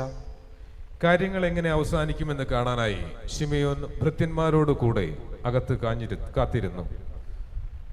കുളിരായിരുന്നതിനാൽ ഭൃത്യന്മാരും സേവകന്മാരും തീ കൂട്ടി കാഞ്ഞുകൊണ്ടിരുന്നു. ശിമയോനും അവരുടെ കൂടെ തീ കായുകയായിരുന്നു. അപ്പോൾ മഹാപുരോഹിതന്റെ ഒരു പരിചാരിക ആ വഴി വന്നു. അവൾ ശിമയോനെ സൂക്ഷിച്ചു നോക്കിയതിനു ശേഷം ഇങ്ങനെ ചോദിച്ചു, താനും നസ്രായനായ ഈശോയുടെ കൂടെയുണ്ടായിരുന്നവനല്ലേ? എല്ലാവരുടെയും മുൻപിൽ വെച്ച് പത്രോസ് നിഷേധിച്ചു പറഞ്ഞു, നീ പറയുന്നത് എനിക്ക് മനസ്സിലാകുന്നില്ല. ഞാൻ ആ മനുഷ്യനെ അറിയുകയില്ല. അനന്തരം അയാൾ പടിവാതിൽക്കലേക്ക് പോയി. അപ്പോൾ കോഴി കൂവി. അല്പം കഴിഞ്ഞ് അവിടെ നിന്നിരുന്നവർ അടുത്തു ചെന്ന് പത്രോസിനോട് പറഞ്ഞു, താനും അവരുടെ കൂടെയുള്ളവൻ തന്നെ, സംശയമില്ല. തൻ്റെ സംസാര രീതി തന്നെ അത് തെളിയിക്കുന്നു. അപ്പോൾ ശിമയോൻ പത്രോസ് സത്യം ചെയ്ത് ആണയിട്ട് ഇങ്ങനെ പറഞ്ഞു, ഞാൻ ആ മനുഷ്യനെ അറിയുകയില്ല. പ്രധാനാചാര്യന്റെ ഭൃത്യനും പത്രോസ് ചെവി മുറിച്ചവന്റെ ചാർച്ചക്കാരനുമായ ഒരു മനുഷ്യൻ പത്രോസിനോട് പറഞ്ഞു, തോട്ടത്തിൽ വെച്ച് അയാളുടെ കൂടെ തന്നെയും ഞാൻ കണ്ടല്ലോ. പത്രോസ് അതും നിഷേധിച്ചു. അയാൾ സംസാരിച്ചു കൊണ്ടിരിക്കുമ്പോൾ തന്നെ രണ്ടാം പ്രാവശ്യം കോഴി കൂവി. കർത്താവ് തിരിഞ്ഞ് പത്രോസിനെ നോക്കി. കോഴി കൂവുന്നതിന് മുൻപ് 3 പ്രാവശ്യം നീ എന്നെ നിഷേധിച്ചു പറയും എന്ന് അവിടെ നരളി ചെയ്തിരുന്നത് പത്രോസ് അപ്പോൾ ഓർത്തു. അയാൾ പുറത്തുപോയി ഹൃദയം നൊന്ത് കരഞ്ഞു. നേരം വെളുത്തപ്പോൾ പ്രധാനാചാര്യന്മാരും ജനപ്രമാണികളും നിയമജ്ഞരും ചേർന്ന് ഈശോയെ വധിക്കുന്നതിനെ പറ്റി ആലോചന നടത്തി. ന്യായാധിപ സംഘത്തിന്റെ മുൻപാകെ അവിടുത്തെ ഹാജരാക്കിയതിനു ശേഷം അവർ അവിടത്തോട് ഇപ്രകാരം പറഞ്ഞു, നീ മിശിഹയാണെങ്കിൽ ആ കാര്യം ഞങ്ങളോട് തുറന്നു പറയുക. അവിടുന്ന് ഇങ്ങനെ മറുപടി പറഞ്ഞു, എൻ്റെ വാക്ക് നിങ്ങൾ വിശ്വസിക്കുകയില്ല, എൻ്റെ ചോദ്യങ്ങൾക്ക് നിങ്ങൾ മറുപടി പറയുകയുമില്ല. ഇന്നു മുതൽ മനുഷ്യപുത്രൻ സർവശക്തനായ ദൈവത്തിൻ്റെ വലത്തുഭാഗത്തിരിക്കും. അവർ വീണ്ടും അവിടത്തോട് ചോദിച്ചു, ആകയാൽ നീ ദൈവപുത്രനാണെന്ന് പറയുകയാണെന്നോ? അവിടുന്ന് ഉത്തരം അരുളി, ഞാൻ ദൈവപുത്രനാണെന്ന് നിങ്ങൾ തന്നെ പറഞ്ഞു കഴിഞ്ഞല്ലോ. അപ്പോൾ അവർ പറഞ്ഞു, നമുക്കിനി സാക്ഷികളെ കൊണ്ട് എന്താണ് ആവശ്യം? നാം തന്നെ നേരിട്ട് കേട്ടു കഴിഞ്ഞല്ലോ. അവർ അവിടത്തെ ബന്ധിച്ച് ഗവർണറായിരുന്ന പന്തിയോസ് പീലാത്തോസിന്റെ മുൻപാകെ ഹാജരാക്കി. ഈശോ വിധിക്കപ്പെട്ട വിവരമറിഞ്ഞപ്പോൾ അവിടുത്തെ ഒറ്റിക്കൊടുത്ത യൂദാസ് മനക്ലേശത്തോടെ ആ 30 വെള്ളി നാണയങ്ങളുമായി പ്രധാനാചാര്യന്മാരുടെയും ജനപ്രമാണികളുടെയും അടുക്കൽ ചെന്ന് ഇപ്രകാരം പറഞ്ഞു, ഞാൻ പാപം ചെയ്തു പോയി. കുറ്റമില്ലാത്ത രക്തം ഞാൻ ഒറ്റിക്കൊടുത്തു. അവർ മറുപടി പറഞ്ഞു, അതിന് ഞങ്ങൾ എന്ത് വേണം? നീ പോയി നിന്റെ കാര്യം നോക്കിക്കൊള്ളുക. അവൻ ആ നാണയത്തൊട്ടുകൾ ദേവാലയത്തിലേക്ക് വലിച്ചെറിഞ്ഞിട്ട് പോയി തൂങ്ങിച്ചെത്തു.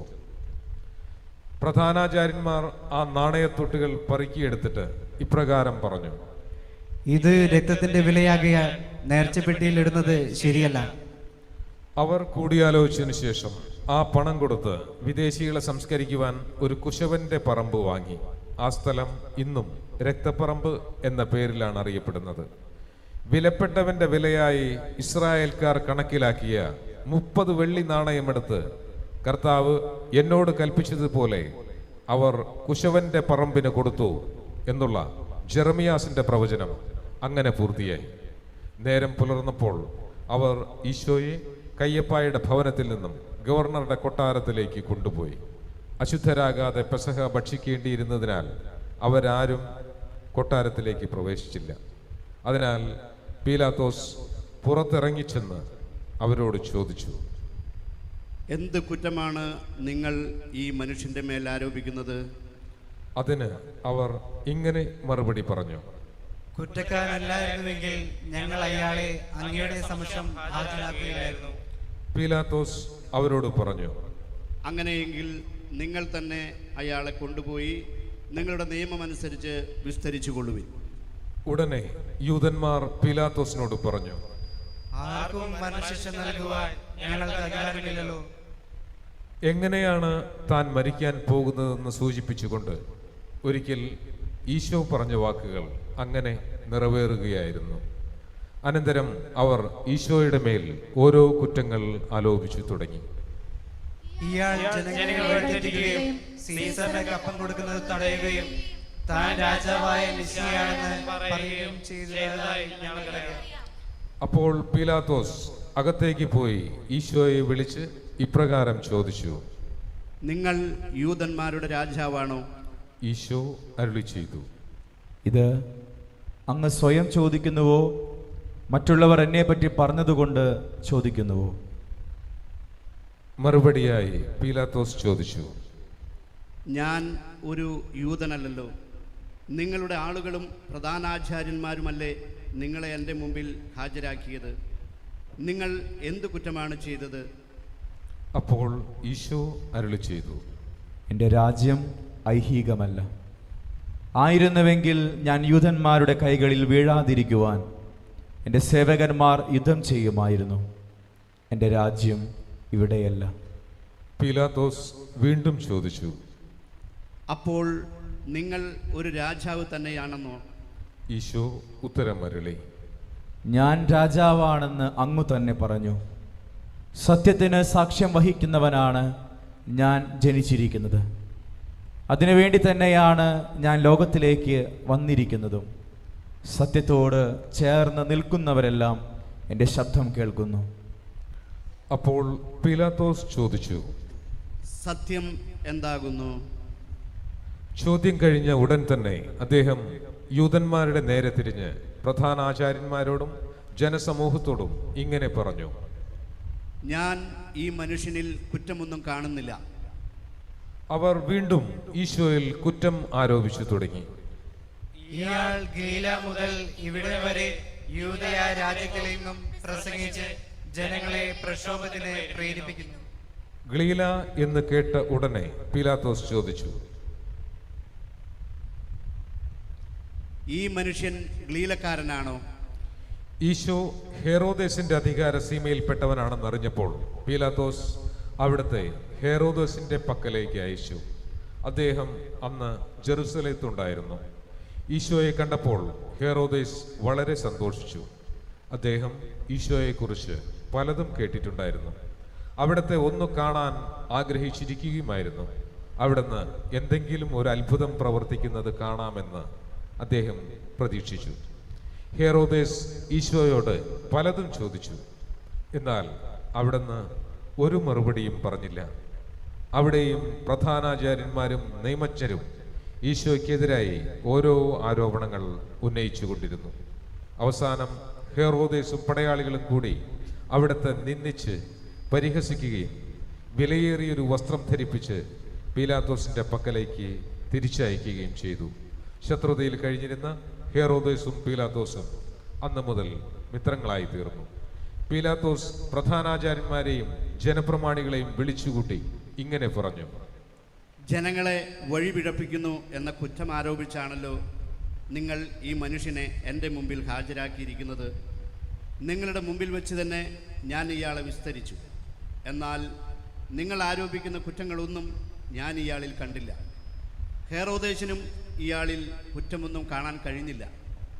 അദ്ദേഹം ഇയാളെ ഇങ്ങോട്ട് തന്നെ തിരിച്ചയക്കുകയാണല്ലോ ചെയ്തത്. മരണശിക്ഷയ്ക്ക് അർഹമായ കുറ്റമൊന്നും ഈ മനുഷ്യൻ ചെയ്തിട്ടില്ല. അതിനാൽ ചമ്മട്ടി കൊണ്ട് അടുപ്പിച്ച് ഇയാളെ ഞാൻ വിട്ടയക്കും. എല്ലാ പെസഹ തിരുനാളിലും ജനങ്ങൾ ആഗ്രഹിക്കുന്ന ഒരു തടവുകാരനെ ഗവർണർ മോചിപ്പിക്കുക പതിവായിരുന്നു. അതനുസരിച്ച് ആളെ മോചിപ്പിക്കുവാൻ ജനങ്ങൾ ആവശ്യപ്പെട്ടു തുടങ്ങി. ഒരു കലാപത്തിനിടയിൽ കൊലപാതകം നടത്തിയ കുറ്റത്തിന് പ്രക്ഷോഭകാരികളുടെ കൂടെ കാരാഗ്രഹത്തിൽ അടയ്ക്കപ്പെട്ടിരുന്ന ബറാബാസ് എന്ന കുപ്രസിദ്ധനായ ഒരു തടവുകാരനുണ്ടായിരുന്നു. ജനങ്ങൾ കൂട്ടം കൂടിയപ്പോൾ പീലാത്തോസ് അവരോട് ചോദിച്ചു, പെസഹ തിരുനാളിൽ ഒരു തടവുകാരനെ മോചിപ്പിക്കുക പതിവുണ്ടല്ലോ. ഞാൻ ആരെയാണ് മോചിപ്പിക്കേണ്ടത്? ബറാബാസിനെയോ മിശിഹ എന്ന് വിളിക്കപ്പെടുന്ന ഈശോയെയോ? അവർ ഈശോയെ പിടിച്ചേൽപ്പിച്ചത് അവരുടെ അസൂയ കൊണ്ടാണെന്ന് അദ്ദേഹത്തിന് അറിയാമായിരുന്നു. പീലാത്തോസ് ന്യായാസനത്തിലിരിക്കുമ്പോൾ അദ്ദേഹത്തിൻ്റെ ഭാര്യ ആളയച്ച് ഇപ്രകാരം അറിയിച്ചു, ആ നീതിമാനെ ഒന്നും ചെയ്യരുത്. അദ്ദേഹത്തെ പ്രതി സ്വപ്നത്തിൽ ഞാൻ വളരെ വേദന അനുഭവിച്ചു. എന്നാൽ പ്രധാനാചാര്യന്മാരും ജനപ്രമാണികളും ബറാബാസിനെ മോചിപ്പിക്കുന്നതിനും ഈശോയെ വധിക്കുന്നതിനും മുറവിളി കൂട്ടുവാൻ ജനങ്ങളെ പ്രേരിപ്പിച്ചിരുന്നു. പീലാത്തോസ് ജനങ്ങളോട് ഇങ്ങനെ ചോദിച്ചു, ഈ രണ്ടു പേരിൽ ആരെ മോചിപ്പിക്കുവാനാണ് നിങ്ങൾ ആഗ്രഹിക്കുന്നത്? അവർ ഒന്നടങ്കം വിളിച്ചു പറഞ്ഞു, ഈശോയെ വധിക്കുക, ബറാബാസിനെ മോചിപ്പിക്കുക. ഈശോയെ മോചിപ്പിക്കണമെന്നുള്ള ആഗ്രഹത്തോടെ പീലാത്തോസ് വീണ്ടും അവരോട് ചോദിച്ചു, യൂദന്മാരുടെ രാജാവ് എന്ന് വിളിക്കുന്ന ഈശോയെ ഞാൻ എന്ത് ചെയ്യണം? അപ്പോൾ എല്ലാവരും കൂടി വിളിച്ചു പറഞ്ഞു, അവനെ കുരിശിൽ തറയ്ക്കുക, അവനെ കുരിശിൽ തറയ്ക്കുക.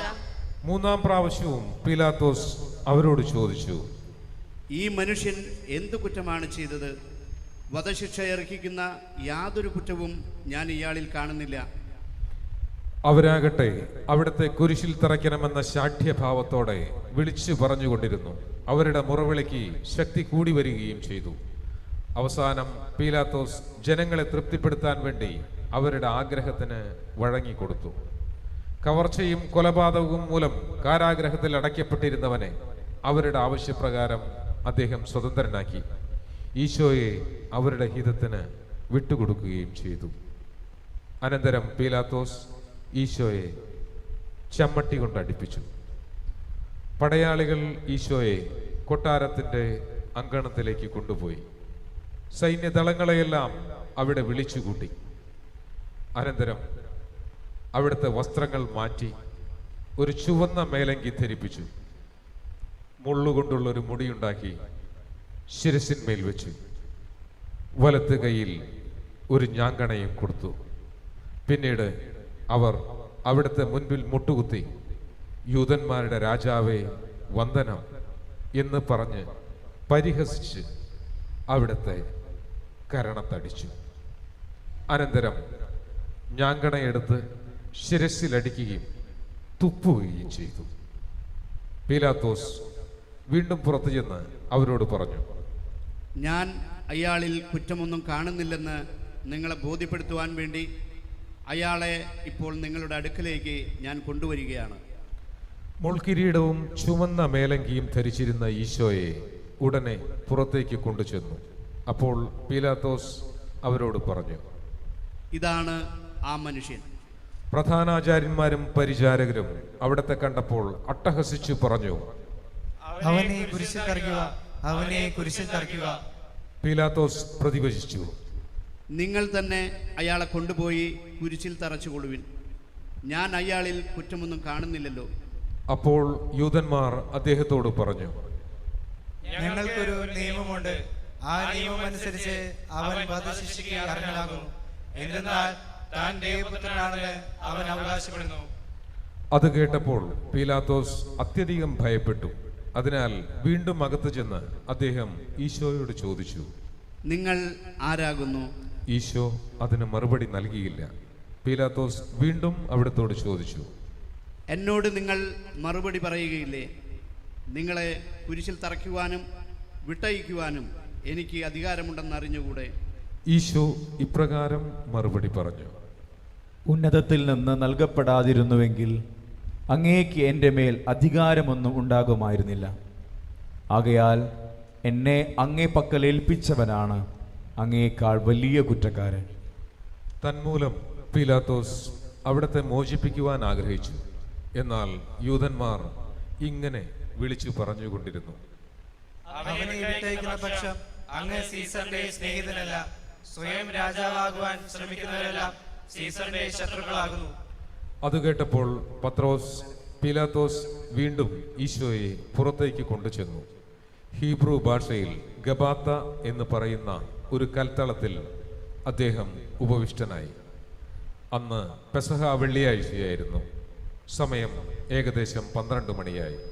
പീലാത്തോസ് യൂതന്മാരോട് പറഞ്ഞു: ഇതാ നിങ്ങളുടെ രാജാവ്. അത് കേട്ടപ്പോൾ അവർ ഉച്ചത്തിൽ വിളിച്ചു പറഞ്ഞു: അവനെ കൊണ്ടുപോവുക, അവനെ കൊണ്ടുപോയി കുരിശിലറയ്ക്കുക. പീലാത്തോസ് അവരോട് ചോദിച്ചു: എന്ത്, നിങ്ങളുടെ രാജാവിനെ ഞാൻ കുരിശിൽ തറയ്ക്കണമെന്നോ? അതിന് പ്രധാന ആചാര്യന്മാരാണ് മറുപടി പറഞ്ഞത്: സീസറല്ലാതെ ഞങ്ങൾക്ക് മറ്റൊരു രാജാവില്ല. തന്റെ പരിശ്രമമെല്ലാം നിഷ്ഫലമാവുകയാണെന്നും കലഹം വർദ്ധിക്കുവാനാണ് സാധ്യതയെന്നും പീലാത്തോസിന് മനസ്സിലായി. അതിനാൽ അദ്ദേഹം വെള്ളമെടുത്ത് ജനങ്ങളുടെ മുൻപിൽ വെച്ച് കൈകൾ കഴുകിക്കൊണ്ട് പറഞ്ഞു: ഈ നീതിമാന്റെ രക്തത്തിൽ എനിക്ക് പങ്കില്ല. അതുകേട്ട് ജനങ്ങൾ വിളിച്ചു പറഞ്ഞു: അവന്റെ രക്തം ഞങ്ങളുടെ മേലും ഞങ്ങളുടെ സന്താനങ്ങളുടെ മേലും വീണുകൊള്ളട്ടെ. പീലാത്തോസ് ഉടനെ ഈശോയെ ക്രൂശിക്കുവാനായി അവർക്ക് ഏൽപ്പിച്ചു കൊടുത്തു. അവർ അവിടത്തെ പിടിച്ച് ചുവന്ന മേലങ്കി മാറ്റി സ്വന്തം വസ്ത്രങ്ങൾ ധരിപ്പിച്ചു കുരിശിൽ തറയ്ക്കുവാൻ കൊണ്ടുപോയി.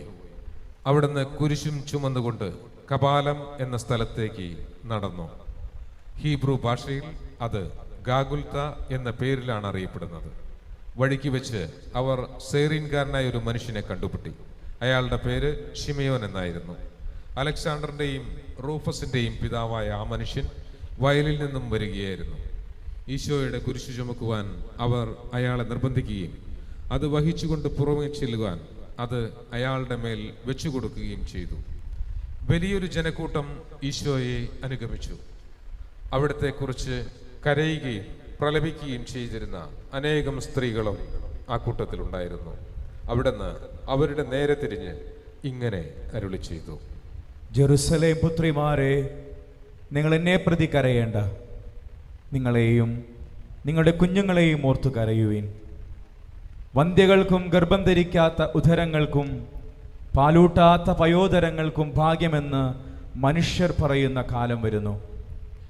അന്ന് അവർ പർവ്വതങ്ങളോട് ഞങ്ങളുടെ മേൽ വീഴുവിനെന്നും മലകളോട് ഞങ്ങളെ മൂടുവിനെന്നും പറഞ്ഞു തുടങ്ങും. പച്ചമരത്തോട് ഇതാണ് ചെയ്യുന്നതെങ്കിൽ ഉണക്കമരത്തിന് എന്താണ് സംഭവിക്കുക? വധിക്കപ്പെടുവാനുള്ള 2 കുറ്റവാളികളെയും ഈശോയുടെ കൂടെ അവർ കൊണ്ടുപോയിരുന്നു. ഗാഗുൽത്തായിലെത്തിയപ്പോൾ മീറ കലർത്തിയ വീഞ്ഞ് അവിടത്തേക്ക് കുടിക്കാൻ കൊടുത്തു. അവിടുന്ന് അത് രുചിച്ചു നോക്കി, എങ്കിലും കുടിച്ചില്ല. അനന്തരം അവർ ഈശോയെ കുരിശിൽ തറച്ചു. വലത്തും ഇടത്തുമായി 2 കള്ളന്മാരെയും കുരിശിൽ തറച്ചു. ദുഷ്ടന്മാരുടെ കൂടെ അവിടുന്ന് എണ്ണപ്പെട്ടു എന്ന തിരുവെഴുത്ത് അങ്ങനെ നിറവേറുകയും ചെയ്തു.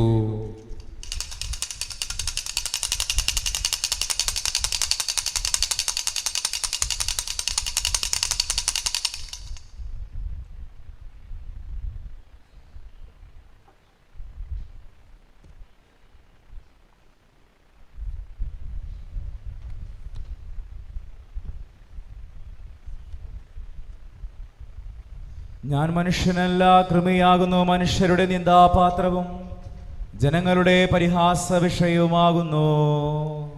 കാണുന്നവരെല്ലാം എന്നെ അവഹേളിക്കുന്നു, വികൃതമായ ആംഗ്യങ്ങളാൽ നിന്ദിക്കുന്നു. അവൻ കർത്താവിനെ ആശ്രയിച്ചല്ലോ, അവിടുന്ന് അവനെ രക്ഷിക്കട്ടെ. അവിടുന്ന് അവനെ സ്നേഹിക്കുന്നുണ്ടെങ്കിൽ അവനെ സ്വതന്ത്രനാക്കട്ടെ. എൻ്റെ ജനനം മുതൽ തന്നെ അങ്ങ് എൻ്റെ ദൈവവും അഭയവുമാകുന്നു. അങ്ങേക്ക് ഞാൻ സ്വയം സമർപ്പിച്ചിരിക്കുന്നു. ഞാൻ ദുഃഖിതനായിരിക്കയാൽ എന്നിൽ നിന്ന് അകന്നു പോകരുതേ. എന്നെ സഹായിക്കാൻ ആരുമില്ല. ബൈസാനിലെ മൃഗങ്ങൾ എന്നെ വളഞ്ഞു, അലറുന്ന സിംഹത്തെ പോലെ അവ എന്നെ വിഴുങ്ങുവാൻ വരുന്നു. വെള്ളം പോലെ ഞാൻ ഒഴുകിപ്പോയി, എന്റെ സന്ധികൾ വേർപെട്ടിരിക്കുന്നു. എന്റെ ഹൃദയം മെഴുകിന് തുല്യമായി, ഉള്ളിലെ അവയവങ്ങൾ ഉരുകിത്തുടങ്ങി. ഇഷ്ടിക പോലെ എന്റെ തൊണ്ടകളും നാവ് തൊണ്ടയോട് ഒട്ടിച്ചേർന്നു. അങ്ങ് എന്നെ മരണത്തിലേക്ക് നയിച്ചിരിക്കുന്നു. നായ്ക്കൾ എന്നെ ചുറ്റിവളഞ്ഞു, ദുഷ്ടന്മാർ എന്നെ വലയം ചെയ്തു. എന്റെ കൈകളും കാലുകളും അവർ തുളച്ചു, എന്റെ അസ്ഥികളെല്ലാം അവർ എണ്ണി, അവർ എന്നെ ഉറ്റുനോക്കി. അവർ എന്റെ വസ്ത്രം പങ്കിട്ടെടുത്തു, മേലങ്കിക്ക് വേണ്ടി അവർ ചിട്ടിയിട്ടു. നമുക്ക് ഇരിക്കാം.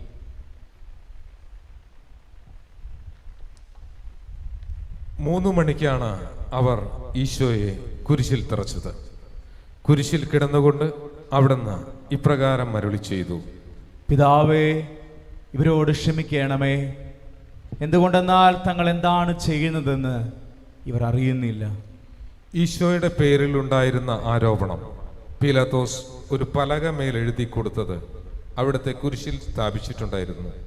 ആ എഴുത്ത് ഇങ്ങനെയായിരുന്നു: യൂതന്മാരുടെ രാജാവായ നസ്രായൻ ഈശോ. അവിടുത്തെ കുരിശിൽ തറച്ച സ്ഥലം പട്ടണത്തിന് സമീപത്തായിരുന്നതിനാൽ യൂതന്മാരിൽ പലരും അത് വായിച്ചു. ഹീബ്രു, ലത്തീൻ, ഗ്രീക്ക് എന്നീ 3 ഭാഷകളിലും അത് എഴുതപ്പെട്ടിരുന്നു. അതിനാൽ പ്രധാനാചാര്യന്മാർ ചെന്ന് പീലാത്തോസിനോട് പറഞ്ഞു: യൂതന്മാരുടെ രാജാവ് എന്നല്ല, താൻ യൂതന്മാരുടെ രാജാവാണെന്ന് അവൻ പറഞ്ഞു എന്നാണ് എഴുതേണ്ടത്. പീലാത്തോസ് മറുപടി പറഞ്ഞു: ഞാൻ എഴുതിയത് തന്നെ. ഈശോയെ കുരിശിൽ തറച്ച ശേഷം പടയാളികൾ അവിടുത്തെ വസ്ത്രങ്ങൾ 4 പങ്കിട്ടെടുത്തു. അവിടുത്തെ മേലങ്കി മുകൾ മുതൽ അടിവരെ നെയ്യപ്പെട്ടതായിരുന്നതിനാൽ അവർ പറഞ്ഞു: അത് ആർക്കുള്ളതായിരിക്കണമെന്ന് നമുക്ക് ചിട്ടിയിട്ട് നിശ്ചയിക്കാം. എന്റെ വസ്ത്രങ്ങൾ അവർ പങ്കിട്ടെടുത്തു, എന്റെ മേലങ്കിക്കായി അവർ നറുക്കിട്ടു എന്നുള്ള തിരുവെഴുത്ത് നിറവേറണമല്ലോ. അതുകൊണ്ടാണ് പടയാളികൾ ഇങ്ങനെയെല്ലാം ചെയ്യാനിടയായത്. പടയാളികൾ ഈശോയുടെ പക്കൽ കാവലിരുന്നു. സംഭവിച്ചതെല്ലാം നോക്കിക്കൊണ്ട് ജനങ്ങൾ അവിടെ തന്നെ നിന്നു. വഴിയെ കടന്നു പോയിരുന്നവർ പുച്ഛഭാവത്തിൽ തലകുലുക്കിക്കൊണ്ട് ഇപ്രകാരം പറഞ്ഞു: നീ ദേവാലയം നശിപ്പിച്ചിട്ട് 3 ദിവസം കൊണ്ട് വീണ്ടും അത് പണിയുന്നവനല്ലയോ? നീ നിന്നെ തന്നെ രക്ഷിക്കുക. അപ്രകാരം പ്രധാനാചാര്യന്മാരും നിയമജ്ഞരും ജനപ്രമാണികളും പരിഹാസഭാവത്തിൽ പരസ്പരം ഇങ്ങനെ പറഞ്ഞു: ഇവൻ മറ്റുള്ളവരെ രക്ഷിച്ചു, തന്നെ തന്നെ രക്ഷിക്കുവാൻ ഇവന് കഴിയുന്നില്ലല്ലോ. ഇസ്രായേലിലെ രാജാവായ മിശിഹ കുരിശിൽ നിന്ന് ഇറങ്ങി വരട്ടെ. അത് കണ്ട് നമുക്കും അവനിൽ വിശ്വസിക്കാം. ഇവൻ ദൈവത്താൽ തിരഞ്ഞെടുക്കപ്പെട്ട മിശിഹയാണെങ്കിൽ തന്നെ തന്നെ രക്ഷിക്കട്ടെ. ഇവൻ ദൈവത്തെ ആശ്രയിച്ചിരുന്നല്ലോ. അവിടുന്ന് ഇവനിൽ സംപ്രീതനാണെങ്കിൽ ഇപ്പോൾ ഇവനെ രക്ഷിക്കട്ടെ. താൻ ദൈവപുത്രനാണെന്നല്ലേ ഇവൻ പറഞ്ഞിരുന്നത്. പടയാളികളും ഈശോയെ പരിഹസിച്ചിരുന്നു. ചൊറുക്ക കൊടുക്കുവാൻ അടുത്ത് ചെന്നപ്പോൾ അവർ ഇപ്രകാരം പറഞ്ഞു: നീ യൂതന്മാരുടെ രാജാവാണെങ്കിൽ നിന്നെ തന്നെ രക്ഷിക്കുക. ഈശോയോട് കൂടെ കുരിശിൽ തറയ്ക്കപ്പെട്ടിരുന്ന കള്ളന്മാർ പോലും അവിടുത്തെ നിന്ദിക്കുകയാണ് ചെയ്തത്. അവരിലൊരുവൻ പുച്ഛഭാവത്തിൽ അവിടത്തോട് ഇങ്ങനെ പറഞ്ഞു: നീ മിശിഹായാണെങ്കിൽ നിന്നെ തന്നെയും ഞങ്ങളെയും രക്ഷിക്കുക. അത് കേട്ട മറ്റവൻ അവനെ ശകാരിച്ചു: നിനക്ക് ദൈവത്തെ പോലെ ഭയമില്ലയോ? നിനക്കും ആ മനുഷ്യനും ഒരേ ശിക്ഷയല്ലേ ലഭിച്ചിരിക്കുന്നത്? നമ്മുടെ കാര്യം പറഞ്ഞാൽ നാം അതിന് അർഹരാണ്, എന്നാൽ അദ്ദേഹം ഒരു കുറ്റവും ചെയ്തിട്ടില്ല. അനന്തരം അവൻ അവിടത്തോട് ഇങ്ങനെ അപേക്ഷിച്ചു: ഈശോയെ, അങ്ങയുടെ രാജ്യത്തിൽ വരുമ്പോൾ എന്നെ കൂടെ ഓർക്കണമേ. അവിടുന്ന് അവനോട് അരുളി ചെയ്തു: നീ ഇന്ന് എന്നോടുകൂടെ പറുദീസായിലായിരിക്കുമെന്ന് നിന്നോട് ഞാൻ വാഗ്ദാനം ചെയ്യുന്നു. ഈശോയുടെ കുരിശിനടുത്ത് അവിടുത്തെ അമ്മയും അമ്മയുടെ സഹോദരിയും ക്ലയോഫാസിന്റെ ഭാര്യയായ മറിയവും മഗ്ദലേന മറിയവും നിന്നിരുന്നു. അമ്മയും താൻ സ്നേഹിച്ചിരുന്ന ശിഷ്യനും സമീപത്ത് നിൽക്കുന്നത് കണ്ടപ്പോൾ ഈശോ അമ്മയോട് അരുളി ചെയ്തു: സ്ത്രീ, ഇതാ നിങ്ങളുടെ പുത്രൻ. അനന്തരം അവിടുന്ന് ആ ശിഷ്യനോട് അരുളി ചെയ്തു: ഇതാ നിന്റെ അമ്മ. ഉടൻ തന്നെ ശിഷ്യൻ അവനെ സ്വീകരിച്ചു. സമയം 6 മണിയായി. പെട്ടെന്ന് സൂര്യൻ ഇരുണ്ടുപോയി. 9 മണി വരെ നാട് മുഴുവൻ അന്ധകാരമായിരുന്നു. ഏകദേശം 9 മണിയായപ്പോൾ ഈശോ ഉച്ചത്തിൽ നിലവിളിച്ചു, ഏൽ ഏൽ ലമാ ശബക്താനി, എൻ്റെ ദൈവമേ, എൻ്റെ ദൈവമേ, എന്തുകൊണ്ടാണ് അങ്ങ് എന്നെ ഉപേക്ഷിച്ചത്? അടുത്തു നിന്നിരുന്നവർ അത് കേട്ട് ഇങ്ങനെ പറഞ്ഞു. അനന്തരം സമസ്തവും നിറവേറിക്കഴിഞ്ഞുവെന്ന് ഗ്രഹിച്ച് വിശുദ്ധ ലിഖിതത്തിന്റെ പൂർത്തീകരണത്തിനായി ഈശോ ഇപ്രകാരം അരുളി ചെയ്തു, എനിക്ക് ദാഹിക്കുന്നു. ചൊറുക്ക നിറച്ച ഒരു പാത്രം അവിടെ ഉണ്ടായിരുന്നു. ഉടനെ ഒരാൾ ഓടിച്ചെന്ന് നീർപ്പഞ്ഞിയെടുത്ത് ചൊറുക്കായിൽ മുക്കി ഒരു ഞാങ്കണമേൽ വെച്ച് കെട്ടി അവിടുത്തെ അധരത്തോടടുപ്പിച്ചു. അത് കണ്ട് മറ്റുള്ളവർ പറഞ്ഞു,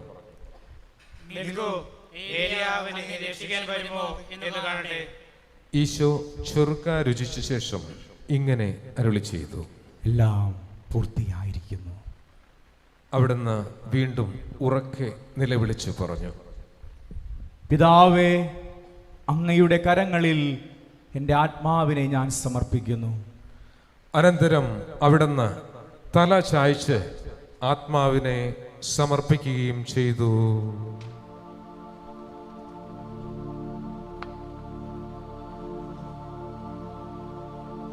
കുരിശിനാലെ ലോകമൊന്നായി വീണ്ടെടുത്തവനെ,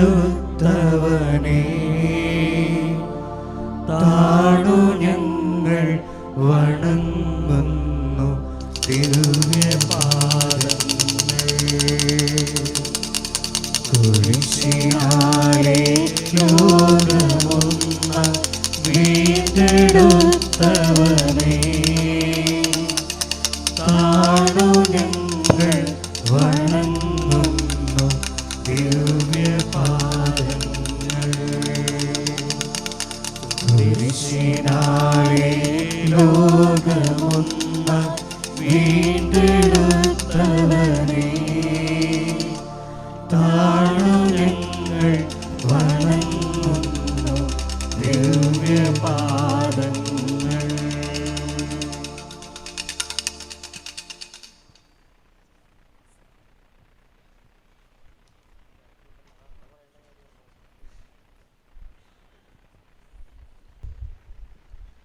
നമുക്കെല്ലാവർക്കും മുട്ടുകുത്തി അനുതാപത്തോടും ശ്രദ്ധയോടും കൂടി ഞങ്ങളുടെ മേൽ കരുണയായിരിക്കണമേ എന്നപേക്ഷിക്കാം. ഞങ്ങളുടെ മേൽ കരുണയുണ്ടാകണമേ.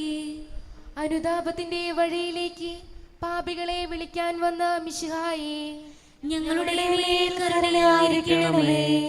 തന്റെ മുറിവുകളാൽ ഞങ്ങളുടെ മുറിവുകൾ സുഖമാക്കുകയും തന്റെ മരണത്താൽ മരണത്തിന്മേൽ വിജയം വരിക്കുകയും ചെയ്ത ജീവിക്കുന്നവനായ മിശിഹായേ, ഞങ്ങളുടെ മേൽ കരുണയായിരിക്കണമേ. പീഡാനുഭവത്തിന്റെയും മരണത്തിന്റെയും വേളയിൽ സൂര്യചന്ദ്രന്മാർ മുഖം മറയ്ക്കുന്നതിനും സൃഷ്ടജാലങ്ങൾ വിലപിക്കുന്നതിനും ഇടയാക്കിയ മിശിഹായേ, ഞങ്ങളുടെ മേൽ കരുണയായിരിക്കണമേ. കുരിശുമരണത്താൽ സ്വർഗവാസികളെ സമാശ്വസിപ്പിക്കുകയും തന്നെ ക്രൂശിച്ചവരെ പോലും നാശത്തിൽ നിന്ന് രക്ഷിക്കുകയും ചെയ്ത മിശിഹായേ, ഞങ്ങളുടെ മേൽ കരുണയായിരിക്കണമേ. മരണശേഷം പാതാളത്തിലിറങ്ങി അവിടെയുണ്ടായിരുന്നവർക്ക് പ്രത്യാശയുടെ സുവിശേഷം നൽകിയ മിശിഹായേ, ഞങ്ങളുടെ മേൽ കരുണയായിരിക്കണമേ. മരണത്താൽ വിശുദ്ധരുടെ കല്ലറകൾ തുറക്കുകയും അവർക്ക് പുനർജീവൻ നൽകുകയും അതുവഴി തന്നെ ക്രൂശിച്ചവരെ ലജ്ജിതരാക്കുകയും ചെയ്ത മിശിഹായേ, ഞങ്ങളുടെ മേൽ കരുണയായിരിക്കണമേ. ഗാഗുൽത്താമലയിലെ തന്റെ സമർപ്പണം വഴി ഞങ്ങളുടെ കടങ്ങൾക്കു പരിഹാരം ചെയ്ത മിശിഹായേ, ഞങ്ങളുടെ മേൽ കരുണയായിരിക്കണമേ. കുരിശിലെ സഹനവേളയിൽ മനുഷ്യവംശത്തിന്റെ രക്ഷയ്ക്കും നവീകരണത്തിനുമായി കയ്പുനീര് രുചിച്ച മിശിഹായേ, ഞങ്ങളുടെ മേൽ കരുണയായിരിക്കണമേ. തന്റെ ആടുകൾക്കായി സ്വയം ബലിയർപ്പിക്കുകയും രക്തത്താൽ അവരെ വീണ്ടെടുത്ത് ദുഷ്ടരിൽ നിന്ന് രക്ഷിക്കുകയും ചെയ്ത നല്ലിടയനും കർത്താവുമായി മിശിഹായേ, ഞങ്ങളുടെ മേൽ കരുണയായിരിക്കണമേ. എല്ലാറ്റിനെയും കൃപാപൂർവം ഭരിക്കുന്ന കാരുണ്യവാനായ ദൈവമേ, ഞങ്ങളുടെ മേൽ കരുണയായിരിക്കണമേ. സ്വർഗവാസികളാൽ സ്തുതിക്കപ്പെടുന്നവനും ഭൂവാസികളാൽ സത്യത്തിലും ആത്മാവിലും ആരാധിക്കപ്പെടുന്നവനുമായ ദൈവമേ, ഞങ്ങളുടെ മേൽ കരുണയായിരിക്കണമേ. ഞങ്ങളുടെ രക്ഷകനായ മിശിഹായെ, നിന്റെ സഭയെ വഞ്ചനയിൽ നിന്ന് രക്ഷിക്കുകയും നിന്റെ ആരാധകരിൽ നിന്ന് പാപങ്ങളുടെയും കടങ്ങളുടെയും ഭാരം നീക്കിക്കളയുകയും വിവിധ സഭാസമൂഹങ്ങളിൽ നിന്റെ ദാസർക്ക് സമാധാനവും സന്തോഷവും നൽകുകയും മനുഷ്യവംശത്തോട് കാരുണ്യ കാണിക്കുകയും ചെയ്തു മിശിഹായേ, ആമേൻ. നമ്മുടെ പ്രാർത്ഥനകളും യാചനകളും കേട്ട് കരുണാപൂർവം അവയ്ക്ക് ഉത്തരമരുളുന്നതിനായി സകലത്തിന്റെ നാഥനായ ദൈവത്തോട് വിനയപൂർവം നമുക്ക് പ്രാർത്ഥിക്കാം. തന്റെ കൃപാകടാക്ഷത്താൽ പരിശുദ്ധ കത്തോലിക്ക സഭയെ പൂർണ്ണയും സന്തുഷ്ടയുമായി പരിപാലിക്കുന്നതിന് വേണ്ടി സകലത്തിന്റെ നാഥനായ ദൈവത്തോട് നമുക്ക് പ്രാർത്ഥിക്കാം. മേഘസ്തംഭത്തിന്റെ തണലിൽ തിരുസഭയെ സംരക്ഷിക്കുന്നതിനും വചനത്തിന്റെ പ്രകാശത്താൽ അവളെ തേജപൂർണയാക്കുന്നതിനും സകലത്തിന്റെ നാഥനായ ദൈവത്തോട് നമുക്ക് പ്രാർത്ഥിക്കാം. മോശയെ പോലെ നയിക്കുന്നതിനും അഹ്റോനെ പോലെ പുരോഹിത ശുശ്രൂഷ ചെയ്യുന്നതിനും പത്രോസിനെ പോലെ അജപാലനം നിർവഹിക്കുന്നതിനും സഭാ മുഴുവന്റെയും തലവനായ മാർ ഫ്രാൻസിസ് പാപ്പയ്ക്കും നമ്മുടെ സഭയുടെ തലവനും പിതാവുമായ മാർ റാഫേൽ തട്ടിൽ മെത്രാപോലിതാക്കും മറ്റ് മെത്രാന്മാർക്കും അവരുടെ സഹപ്രവർത്തകർക്കും വേണ്ടി സകലത്തിന്റെ നാഥനായ ദൈവത്തോട് നമുക്ക് പ്രാർത്ഥിക്കാം. നമ്മുടെ പിതാക്കന്മാരും ഇടയന്മാരുമായ മെത്രാന്മാർ തങ്ങളുടെ വചനത്താലും പ്രവൃത്തിയാലും അജഗണങ്ങളെ നയിക്കുന്നതിനും ശത്രുക്കളിൽ നിന്ന് അവരെ രക്ഷിക്കുന്നതിനും വേണ്ടി സകലത്തിന്റെ നാഥനായ ദൈവത്തോട് നമുക്ക് പ്രാർത്ഥിക്കാം. സഭാ ശുശ്രൂഷയിലൂടെ ലോകത്തിന്റെ വിശുദ്ധീകരണത്തിനായി നിയോഗിക്കപ്പെട്ടിരിക്കുന്ന വൈദികർ ദൈവജനത്തെ സത്യത്തിന്റെ മാർഗത്തിലൂടെ നയിച്ച് അവരെ ലോകത്തിന്റെ പ്രകാശവും ഭൂമിയുടെ ഉപ്പുമാക്കി തീർക്കുവാൻ സകലത്തിന്റെയും നാഥനായ ദൈവത്തോട് നമുക്ക് പ്രാർത്ഥിക്കാം. സഭയിൽ ശുശ്രൂഷകരായി മുദ്രാക്കപ്പെട്ടിരിക്കുന്ന മെശാന്മാർ മാലാഖമാരെ പോലെ പരിപൂർണതയോടെ മധുബഹായിൽ ശുശ്രൂഷിക്കുന്നതിനും സുവിശേഷ ചൈതന്യത്തിനും നിറഞ്ഞ് നല്ലവനായ ദൈവത്തിന്റെ തിരുവിഷ്ടമനുസരിച്ച് തങ്ങളുടെ കടമകൾ നിർവഹിക്കുന്നതിനെയും സകലത്തിന്റെ നാഥനായ ദൈവത്തോട് നമുക്ക് പ്രാർത്ഥിക്കാം. മൂന്നാം കാറോസയിലേക്ക് നമ്മൾ പ്രവേശിക്കുന്നു. സമാധാനത്തിന്റെയും അനുഗ്രഹത്തിന്റെയും മാലാഖയെ അയക്കണമേ എന്ന് വിനയപൂർവം ഞങ്ങൾ യാചിക്കുന്നു. കർത്താവേ, അങ്ങയോട് ഞങ്ങൾ യാചിക്കുന്നു. ഞങ്ങളുടെ ആയുസ്സിലെ എല്ലാ ദിവസവും രാവും പകലും ഞങ്ങൾക്ക് പാപരഹിതമായ ജീവിതവും അങ്ങയുടെ സഭയ്ക്ക് ശാശ്വതമായ സമാധാനവും ഞങ്ങൾ യാചിക്കുന്നു. കർത്താവേ, അങ്ങയോട് ഞങ്ങൾ യാചിക്കുന്നു. പരിശുദ്ധാത്മാവിന്റെ നിറവിലൂടെ ലഭിക്കുന്ന പരിപൂർണ സ്നേഹത്തിന്റെ ഐക്യം ഞങ്ങൾ യാചിക്കുന്നു. കർത്താവേ, അങ്ങയോട് ഞങ്ങൾ യാചിക്കുന്നു. പാപമോചനവും ഞങ്ങളുടെ ജീവിതത്തിന് ആവശ്യമായ ദൈവിക ദാനങ്ങളും ഞങ്ങൾ യാചിക്കുന്നു. കർത്താവേ, അങ്ങയോട് ഞങ്ങൾ യാചിക്കുന്നു. നേതാക്കന്മാർക്ക് വിവേകവും ന്യായാധിപന്മാർക്ക് നീതിബോധവും ഭരണാധിപന്മാർക്ക് ആത്മാർത്ഥതയും ലോകത്തിന് സമാധാനവും ഞങ്ങൾ യാചിക്കുന്നു. കർത്താവേ, അങ്ങയോട് ഞങ്ങൾ യാചിക്കുന്നു. അങ്ങയുടെ അനുഗ്രഹവും കൃപയും എന്നും അങ്ങയുടെ സഭയ്ക്ക് നൽകണമെന്ന് ഞങ്ങൾ യാചിക്കുന്നു. കർത്താവേ, അങ്ങയോട് ഞങ്ങൾ യാചിക്കുന്നു. നമുക്കെല്ലാവർക്കും നമ്മയും നാം ഓരോരുത്തരെയും പിതാവിനും പുത്രനും പരിശുദ്ധാത്മാവിനും സമർപ്പിക്കാം. ഞങ്ങളുടെ ദൈവമായ കർത്താവേ, അങ്ങേക്ക് ഞങ്ങൾ സമർപ്പിക്കുന്നു. കർത്താവേ, ബലവാനായ ദൈവമേ, അങ്ങയോട് ഞങ്ങൾ വിനയപൂർവ്വം പ്രാർത്ഥിക്കുന്നു. അങ്ങയുടെ കൃപാവരം ഞങ്ങളിൽ നിറയ്ക്കണമേ. അങ്ങയുടെ രക്ഷകനായ ശോമശിഹായുടെ സഹന ജീവിതത്തോട് യോജിച്ചുകൊണ്ട് ക്ലേശങ്ങളും പീഡകളും സന്തോഷത്തോടെ സഹിക്കുന്നതിനും അങ്ങയുടെ ബലിജീവിതം തുടരുന്നതിനും ഞങ്ങളെ ശക്തരാക്കണമേ. യഥാർത്ഥമായ പ്രാർത്ഥനാ ചൈതന്യവും സഹോദര സ്നേഹവും ആത്മപരിത്യാഗവും പുലർത്തിക്കൊണ്ട് ഞങ്ങളുടെ ജീവിതം മുഴുവൻ ഫലദായകമാക്കുവാൻ ഞങ്ങളെ സഹായിക്കുകയും ചെയ്യണമേ. പിതാവും പുത്രനും പരിശുദ്ധാത്മാവുമായ സർവേശ്വരായ എന്നേക്കും ആമേൻ. പരിശുദ്ധ കുർബാനയുടെ പ്രദക്ഷിണമാണ്. നമുക്കെല്ലാവർക്കും മുട്ടിന്മേലായിരിക്കാം. ഈശോയെ നമ്മുടെ ഹൃദയത്തിലേക്ക് സ്വീകരിക്കാം. പരിശുദ്ധ കുർബാനയായി നമ്മുടെ ഹൃദയത്തിൽ ഈ സക്രാരിയിൽ വസിക്കുന്ന ഈശോയെ നമ്മുടെ ചുറ്റിലേക്ക് കൊണ്ടുവരുമ്പോൾ ആ ഹൃദയത്തിൽ ഈശോയുടെ കൃപയും അനുഗ്രഹവും ഉണ്ടാകുവാനുള്ള യാചനയോടെ നമുക്ക് ഈ പാട്ടുകളൊക്കെ ഉറക്കെ പാടി ഈശോയെ സ്തുതിച്ച് നമുക്ക് ആരാധിക്കാം.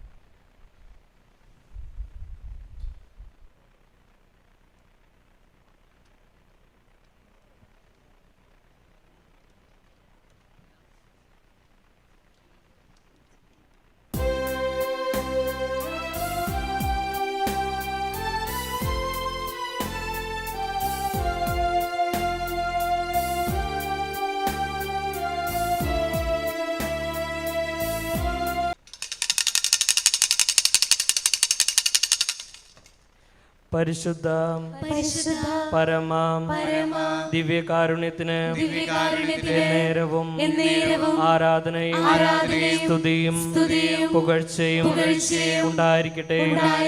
പരിശുദ്ധ പരമാം ദിവ്യകാരുണ്യത്തിന് നേരവും ആരാധനയും സ്തുതിയും പുകഴ്ചയും ഉണ്ടായിരിക്കട്ടെ.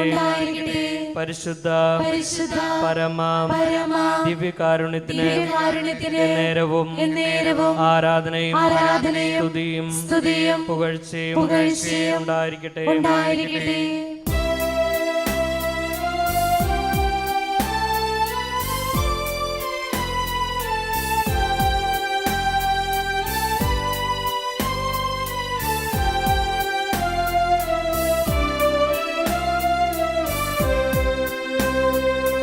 ബെത്ലഹേമിൽ വന്നുദിച്ചൊരു കനകതാരം, യൂദയായിൽ കതിരുവീശിയ പരമദീപം. ബെത്ലഹേമിൽ വന്നുദിച്ചൊരു കനകതാരം, യൂദയായിൽ കതിരുവീശിയ പരമദീപം. ഉന്നതത്തിൽ നിന്നിറങ്ങിയ ദിവ്യഭോജ്യം, മണ്ണിടത്തിൽ ജീവനേകി സ്വർഗഭോജ്യം.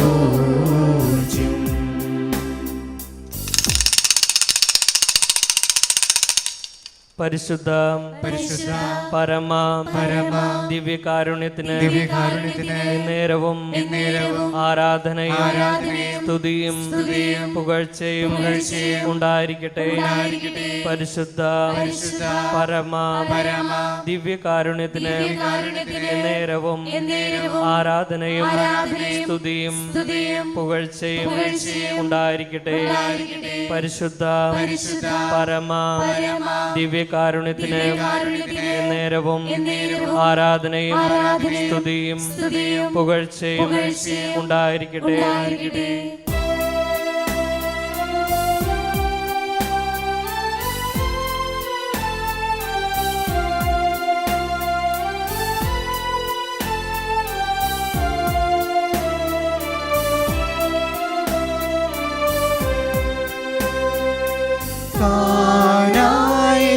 വെള്ളം വീഞ്ഞാക്കിയവൻ, കടലിൻ്റെ മീതെ നടന്നു പോയവൻ, കാനായിൽ വെള്ളം വീഞ്ഞാക്കിയവൻ, കടലിൻ്റെ മീതെ നടന്നു പോയവൻ, മൃതിയടഞ്ഞ മാനവർക്കും ജീവനേകി, മനമിടിഞ്ഞ രോഗികൾക്കും സൗഖ്യമേകി.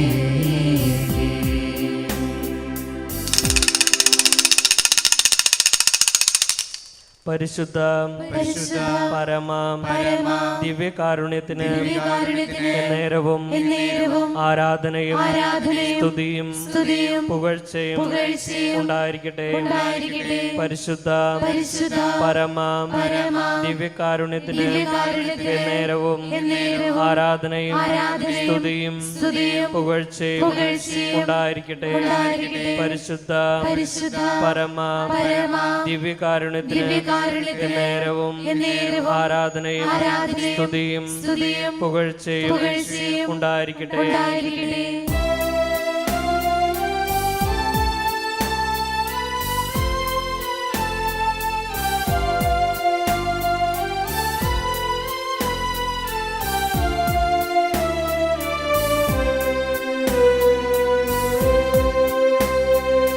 മഹിതലേ പുതിയ മലരുകൾ അണിഞ്ഞിടുവിൻ, മനുജരേ മഹിത ഗീതികൾ പൊഴിച്ചിടുവിൻ. മഹിതലേ പുതിയ മലരുകൾ അണിഞ്ഞിടുവിൻ, മനുജരേ മഹിത ഗീതികൾ പൊഴിച്ചിടുവിൻ. വൈരവും പകയുമെല്ലാം മറന്നിടുവിൻ, സാഗരം കൈകൾ കോർത്തു നിരന്നിടുവിൻ.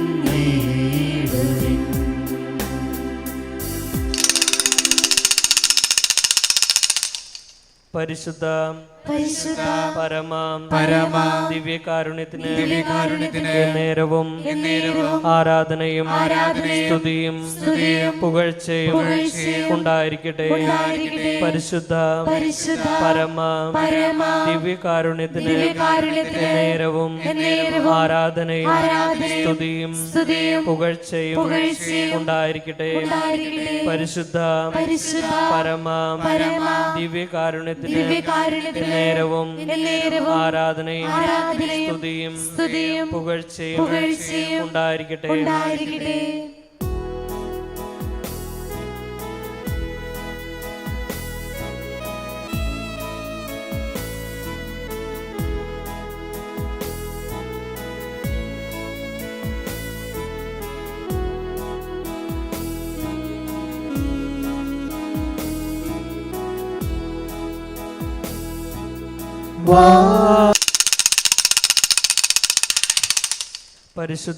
പരിശുദ്ധ പരമ ദിവ്യകാരുണ്യത്തിന് നേരവും ആരാധനയും സ്തുതിയും പുകഴ്ചയും ഉണ്ടായിരിക്കട്ടെ.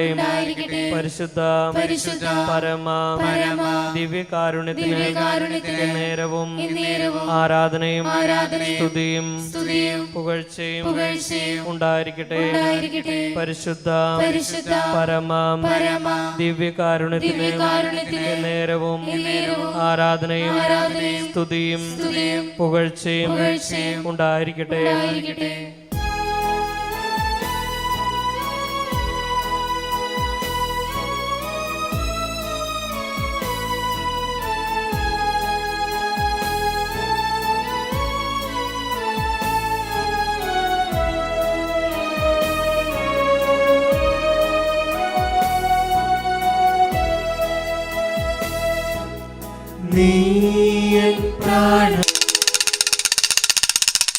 പരിശുദ്ധ പരമ ദിവ്യകാരുണ്യത്തിന് നേരവും ആരാധനയും സ്തുതിയും പുകഴ്ചയും ഉണ്ടായിരിക്കട്ടെ.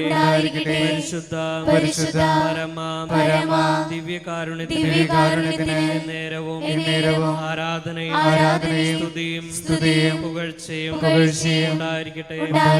പരിശുദ്ധ പരമ ദിവ്യകാരുണ്യത്തിന് നേരവും ആരാധനയും സ്തുതിയും പുകഴ്ചയും ഉണ്ടായിരിക്കട്ടെ.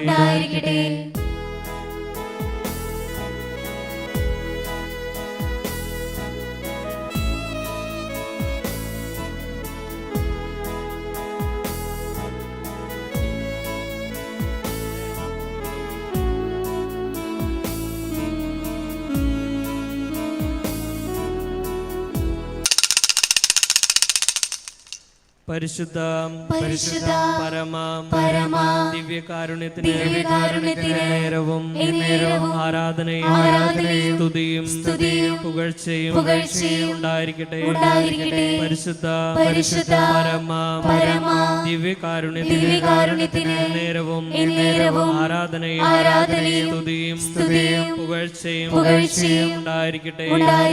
പരിശുദ്ധ പരിശുദ്ധ പരമ ദിവ്യകാരുണ്യത്തിന് നേരവും എന്നേരവും ആരാധനയും സ്തുതിയും പുകഴ്ചയും ഉണ്ടായിരിക്കട്ടെ.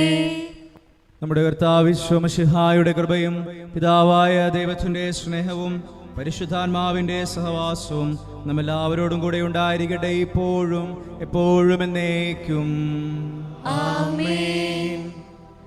നമ്മുടെ രക്ഷകന്റെ അമൂല്യമായ ശരീരത്തിന്റെ രഹസ്യങ്ങളെ നമുക്കെല്ലാവർക്കും പറ്റാതിരങ്ങളോടെ സമീപിക്കാം. അനുതാപത്തിനുള്ള നശനത്തോടെ അപരാധങ്ങളിൽ നിന്ന് പിന്തിരിഞ്ഞു പാപങ്ങളെ കുറിച്ച് പശ്ചാത്തപിച്ചും സഹോദര തെറ്റുകൾ ക്ഷമിച്ചും നമുക്ക് സ്ഥലത്തിന് നാഥനായ ദൈവത്തോട് കൃപയും പാപമോചനവും യാചിക്കുകയും ചെയ്യാം. കർത്താവേ, അങ്ങയുടെ ദാസരുടെ പാപങ്ങളും അപരാധങ്ങളും ക്ഷമിക്കണമേ.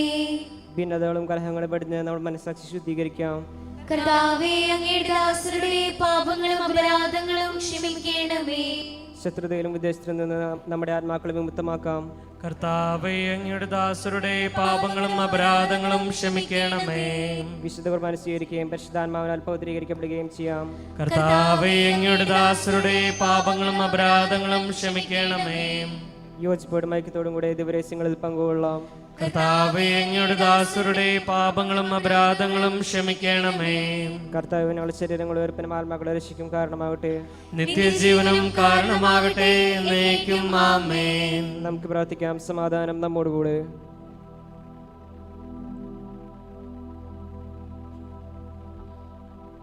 കർത്താവായ ദൈവമേ, അങ്ങയുടെ ദാസരുടെ പാപങ്ങളും അപരാധങ്ങളും കാരുണ്യപൂർവ്വം ക്ഷമിക്കണമേ. മഹോന്നത ദൈവമായ അങ്ങേ സ്വർഗരാജ്യത്തിൽ സകല വിശുദ്ധരോടും ഒന്നിച്ച് സ്തുതിക്കുവാൻ ഞങ്ങളെ അധരങ്ങളെ പൗത്രീകരിക്കുകയും ചെയ്യണമേ. കർത്താവായ ദൈവമേ, കാരുണ്യപൂർവ്വം അങ്ങ് ഞങ്ങൾക്ക് നൽകിയ മനോവിശ്വാസത്തോടുകൂടെ അങ്ങയുടെ സന്നിധിയിൽ എപ്പോഴും നിർമ്മല ഹൃദയരും പ്രസന്നവദനരും നിഷ്കളങ്കരുമായി വ്യാപരിക്കുവാൻ ഞങ്ങളെ യോഗ്യരാക്കണമേ. ഞങ്ങളെല്ലാവരും ഒന്ന് ചേർന്ന് അങ്ങേ വിളിച്ച് പ്രകാരം അപേക്ഷിക്കുന്നു. സ്വർഗസ്ഥനായ ഞങ്ങളുടെ പിതാവേ, അങ്ങയുടെ നാമം പൂജിതമാകണമേ. അങ്ങയുടെ രാജ്യം വരണമേ. അങ്ങയുടെ തിരുമനസ് സ്വർഗത്തിലെ പോലെ ഭൂമിയിലുമാകണമേ.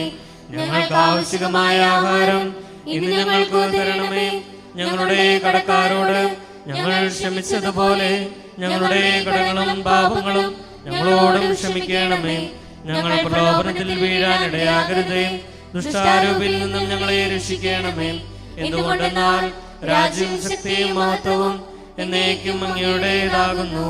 ആമേൻ. കർത്താവേ, ശക്തനായ സർവേശ്വര, നല്ലവനായ ദൈവമേ, കൃപാപൂർണനായ ഞങ്ങളുടെ പിതാവേ, അങ്ങയുടെ കാരുണ്യം ഞങ്ങൾ കേണപേക്ഷിക്കുന്നു. ഞങ്ങളെ പ്രലോഭനത്തിൽ ഉൾപ്പെടുത്തരുതേ. ദുഷ്ടാരൂപിയിൽ നിന്നും അവന്റെ സൈന്യങ്ങളിൽ നിന്നും ഞങ്ങളെ രക്ഷിക്കണമേ. എന്തുകൊണ്ടെന്നാൽ സ്വർഗത്തിലും ഭൂമിയിലും രാജ്യവും ശക്തിയും പ്രാബല്യവും അധികാരവും അങ്ങയുടേതാകുന്നു, ഇപ്പോഴും എപ്പോഴും എന്നേക്കും. സമാധാനം നിങ്ങളോടുകൂടെ, അങ്ങയോടും അങ്ങയുടെ ആത്മാവോടും കൂടെ. ുള്ളതാകുന്നു. ഏകപിതാവ് പരിശുദ്ധനാകുന്നു, ഏകപുത്രൻ പരിശുദ്ധനാകുന്നു, ഏകരൂഹ പരിശുദ്ധനാകുന്നു, പിതാവിനും പുത്രനും പരിശുദ്ധാത്മാവിനും എന്നേക്കും സ്തുതി. ആമേൻ.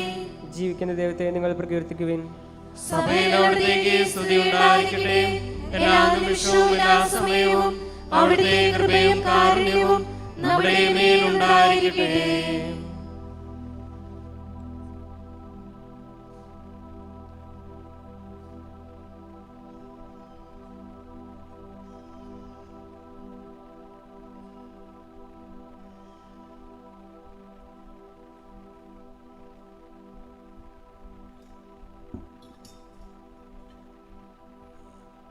നമ്മുടെ കർത്താവ് ശോംശിയായുടെ കൃപാവരം അവിടുത്തെ കാരുണ്യത്താൽ നാം എല്ലാവരിലും സമ്പൂർണ്ണമാകട്ടെ, എപ്പോഴും എന്നേക്കും. ആമേൻ. സഹോദരി ശ്രീകാര്യത്തിലുള്ള വിശ്വാസത്തോടെ ദൈവപുത്രന്റെ ശരീരം സ്വീകരിക്കാനും അവിടുത്തെ തമ്പാനം ചെയ്യുവാനും തിരുസഭ നിങ്ങൾ ക്ഷണിക്കുന്നു.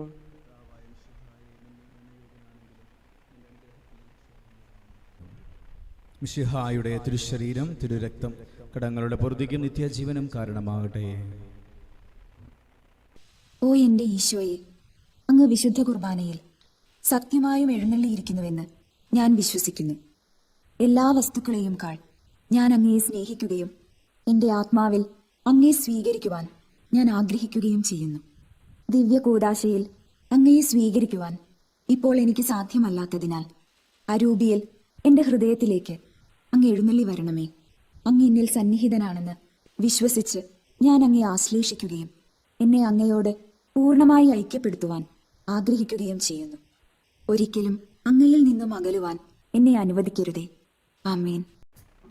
പരിശുദ്ധാത്മാവിന്റെ കൃപാർത്ഥ സ്ഥിരവും പരിശുദ്ധവും ജീവദായകവും ദൈവികമായ രഹസ്യങ്ങൾ സമീപിച്ച് ഇവയിൽ പങ്കുകൊള്ളുവാൻ യോഗ്യരാക്കപ്പെട്ട നമുക്ക് എല്ലാവർക്കും ഇവിടെ ദാതാവ് ദൈവത്തിന് സ്തുതിയും കൃതജ്ഞതയും സമർപ്പിക്കാം. അവർണ്ണനീയമായ ദാനത്തെക്കുറിച്ച് കർത്താവേ അങ്ങേക്ക് സ്തുതി.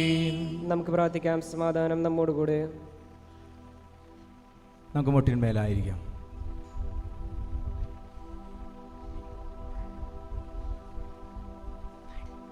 ദേവസൂനോ ലോകനാഥ, കുരിശിനാൽ മർത്യനെ വീണ്ടെടുത്തു നീ. നവ്യരാജ്യം ചേർന്നിടുമ്പോൾ കനിവിയെന്നു ഞങ്ങളെയും ഓർത്തിടേണമേ. ദൈവസൂനോ നിൻ പ്രീതി മാത്രം ലക്ഷ്യമാക്കി നിൻ ദിവ്യമാർഗം പിന്തുടർന്നിടാൻ. നിൻ പ്രീതി മാത്രം ലക്ഷ്യമാക്കി നിൻ ദിവ്യമാർഗം പിന്തുടർന്നിടാൻ.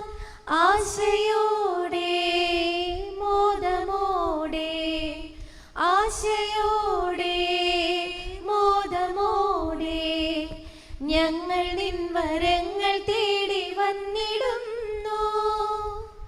പാരിലെന്നും അങ്ങേ ശിഷ്യരാകുവാൻ ദിവ്യദൗത്യമെന്നും ഭൂവിനേകുവാൻ.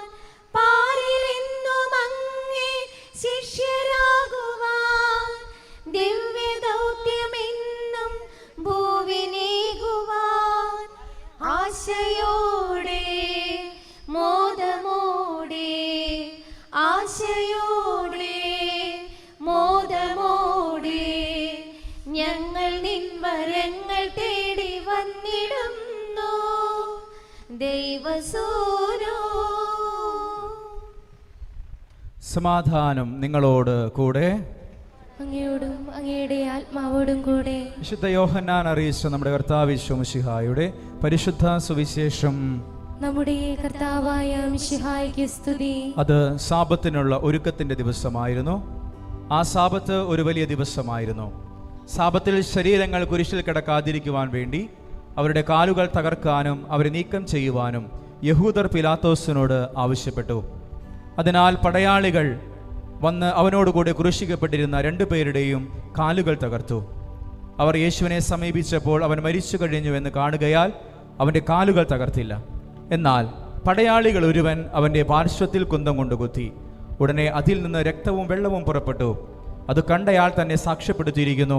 അവൻ്റെ സാക്ഷ്യം സത്യവുമാണ്. നിങ്ങളും വിശ്വസിക്കേണ്ടതിന് താൻ സത്യമാണ് പറയുന്നതെന്ന് അവൻ അറിയുകയും ചെയ്യുന്നു. അവൻ്റെ അസ്ഥികളിൽ ഒന്നുപോലും തകർക്കപ്പെടുകയില്ല എന്ന് തിരുവെഴുത്ത് പൂർത്തിയാകുവാൻ വേണ്ടിയാണ് ഇത് സംഭവിച്ചത്. മറ്റൊരു തിരുവെഴുത്ത് പറയുന്നു, തങ്ങൾ കുത്തി മുറിവേൽപ്പിച്ചവനെ അവർ നോക്കി നിൽക്കും. യഹൂദരോടുള്ള ഭയം നിമിത്തം യേശുവിൻ്റെ രഹസ്യ ശിഷ്യനായി കഴിഞ്ഞിരുന്ന അരിമത്തിയാക്കാരൻ ജോസഫ് യേശുവിൻ്റെ ശരീരം എടുത്ത് മാറ്റുവാൻ പീലാത്തോസിനോട് അനുവാദം ചോദിച്ചു. പീലാത്തോസ് അനുവാദം നൽകി. അവൻ വന്ന് ശരീരം എടുത്തു മാറ്റി. യേശുവിനെ ആദ്യം രാത്രിയിൽ ചെന്ന് കണ്ട നിക്കോദേമോസും അവിടെ എത്തി. മീറയും ചെന്നായകവും ചേർന്ന ഏകദേശം 100 റാത്തൽ സുഗന്ധദ്രവ്യവും അവൻ കൊണ്ടുവന്നിട്ടുണ്ടായിരുന്നു. അവർ യേശുവിൻ്റെ ശരീരമെടുത്ത് യഹൂദരുടെ ശവസംസ്കാരം രീതി അനുസരിച്ച് സുഗന്ധദ്രവ്യങ്ങളോടുകൂടെ കച്ചിയിൽ പൊതിഞ്ഞു. അവൻ ക്രൂശിക്കപ്പെട്ട സ്ഥലത്ത് ഒരു തോട്ടമുണ്ടായിരുന്നു. ആ തോട്ടത്തിൽ അതുവരെ ആരെയും സംസ്കരിച്ചിട്ടില്ലാത്ത ഒരു പുതിയ കല്ലറയുണ്ടായിരുന്നു. യഹൂദരുടെ ഒരുക്കത്തിൻ്റെ ദിനമായിരുന്നതിനാലും കല്ലറ സമീപത്തായിരുന്നതിനാലും അവർ യേശുവിനെ അവിടെ സംസ്കരിച്ചു. നമ്മുടെ കർത്താവായ മിശിഹായ്ക്ക് സ്തുതി.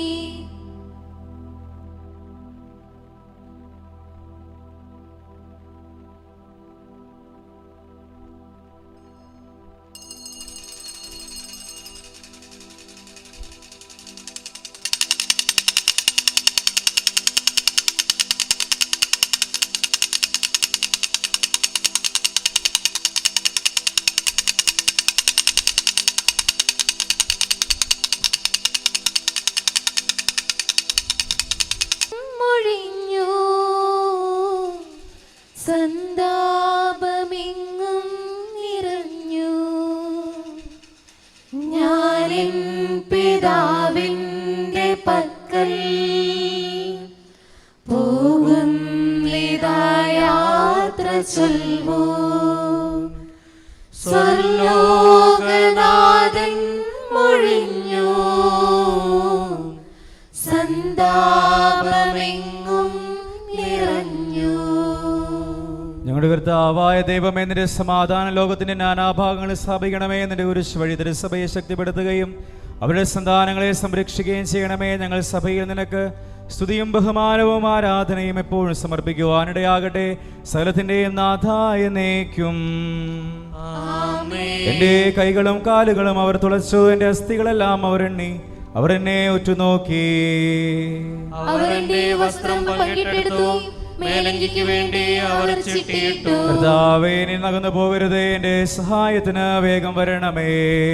പിതാവിനും പുത്രനും പരിശുദ്ധാത്മാവിനും സ്തുതി, ആദ്യം മുതൽ എന്നേക്കും. ആമേൻ. നമുക്ക് പ്രാർത്ഥിക്കാം. സമാധാനം നമ്മോടുകൂടെ. ശിരസ്സ് നമിച്ച് നമുക്ക് ആശീർവാദം സ്വീകരിക്കാം.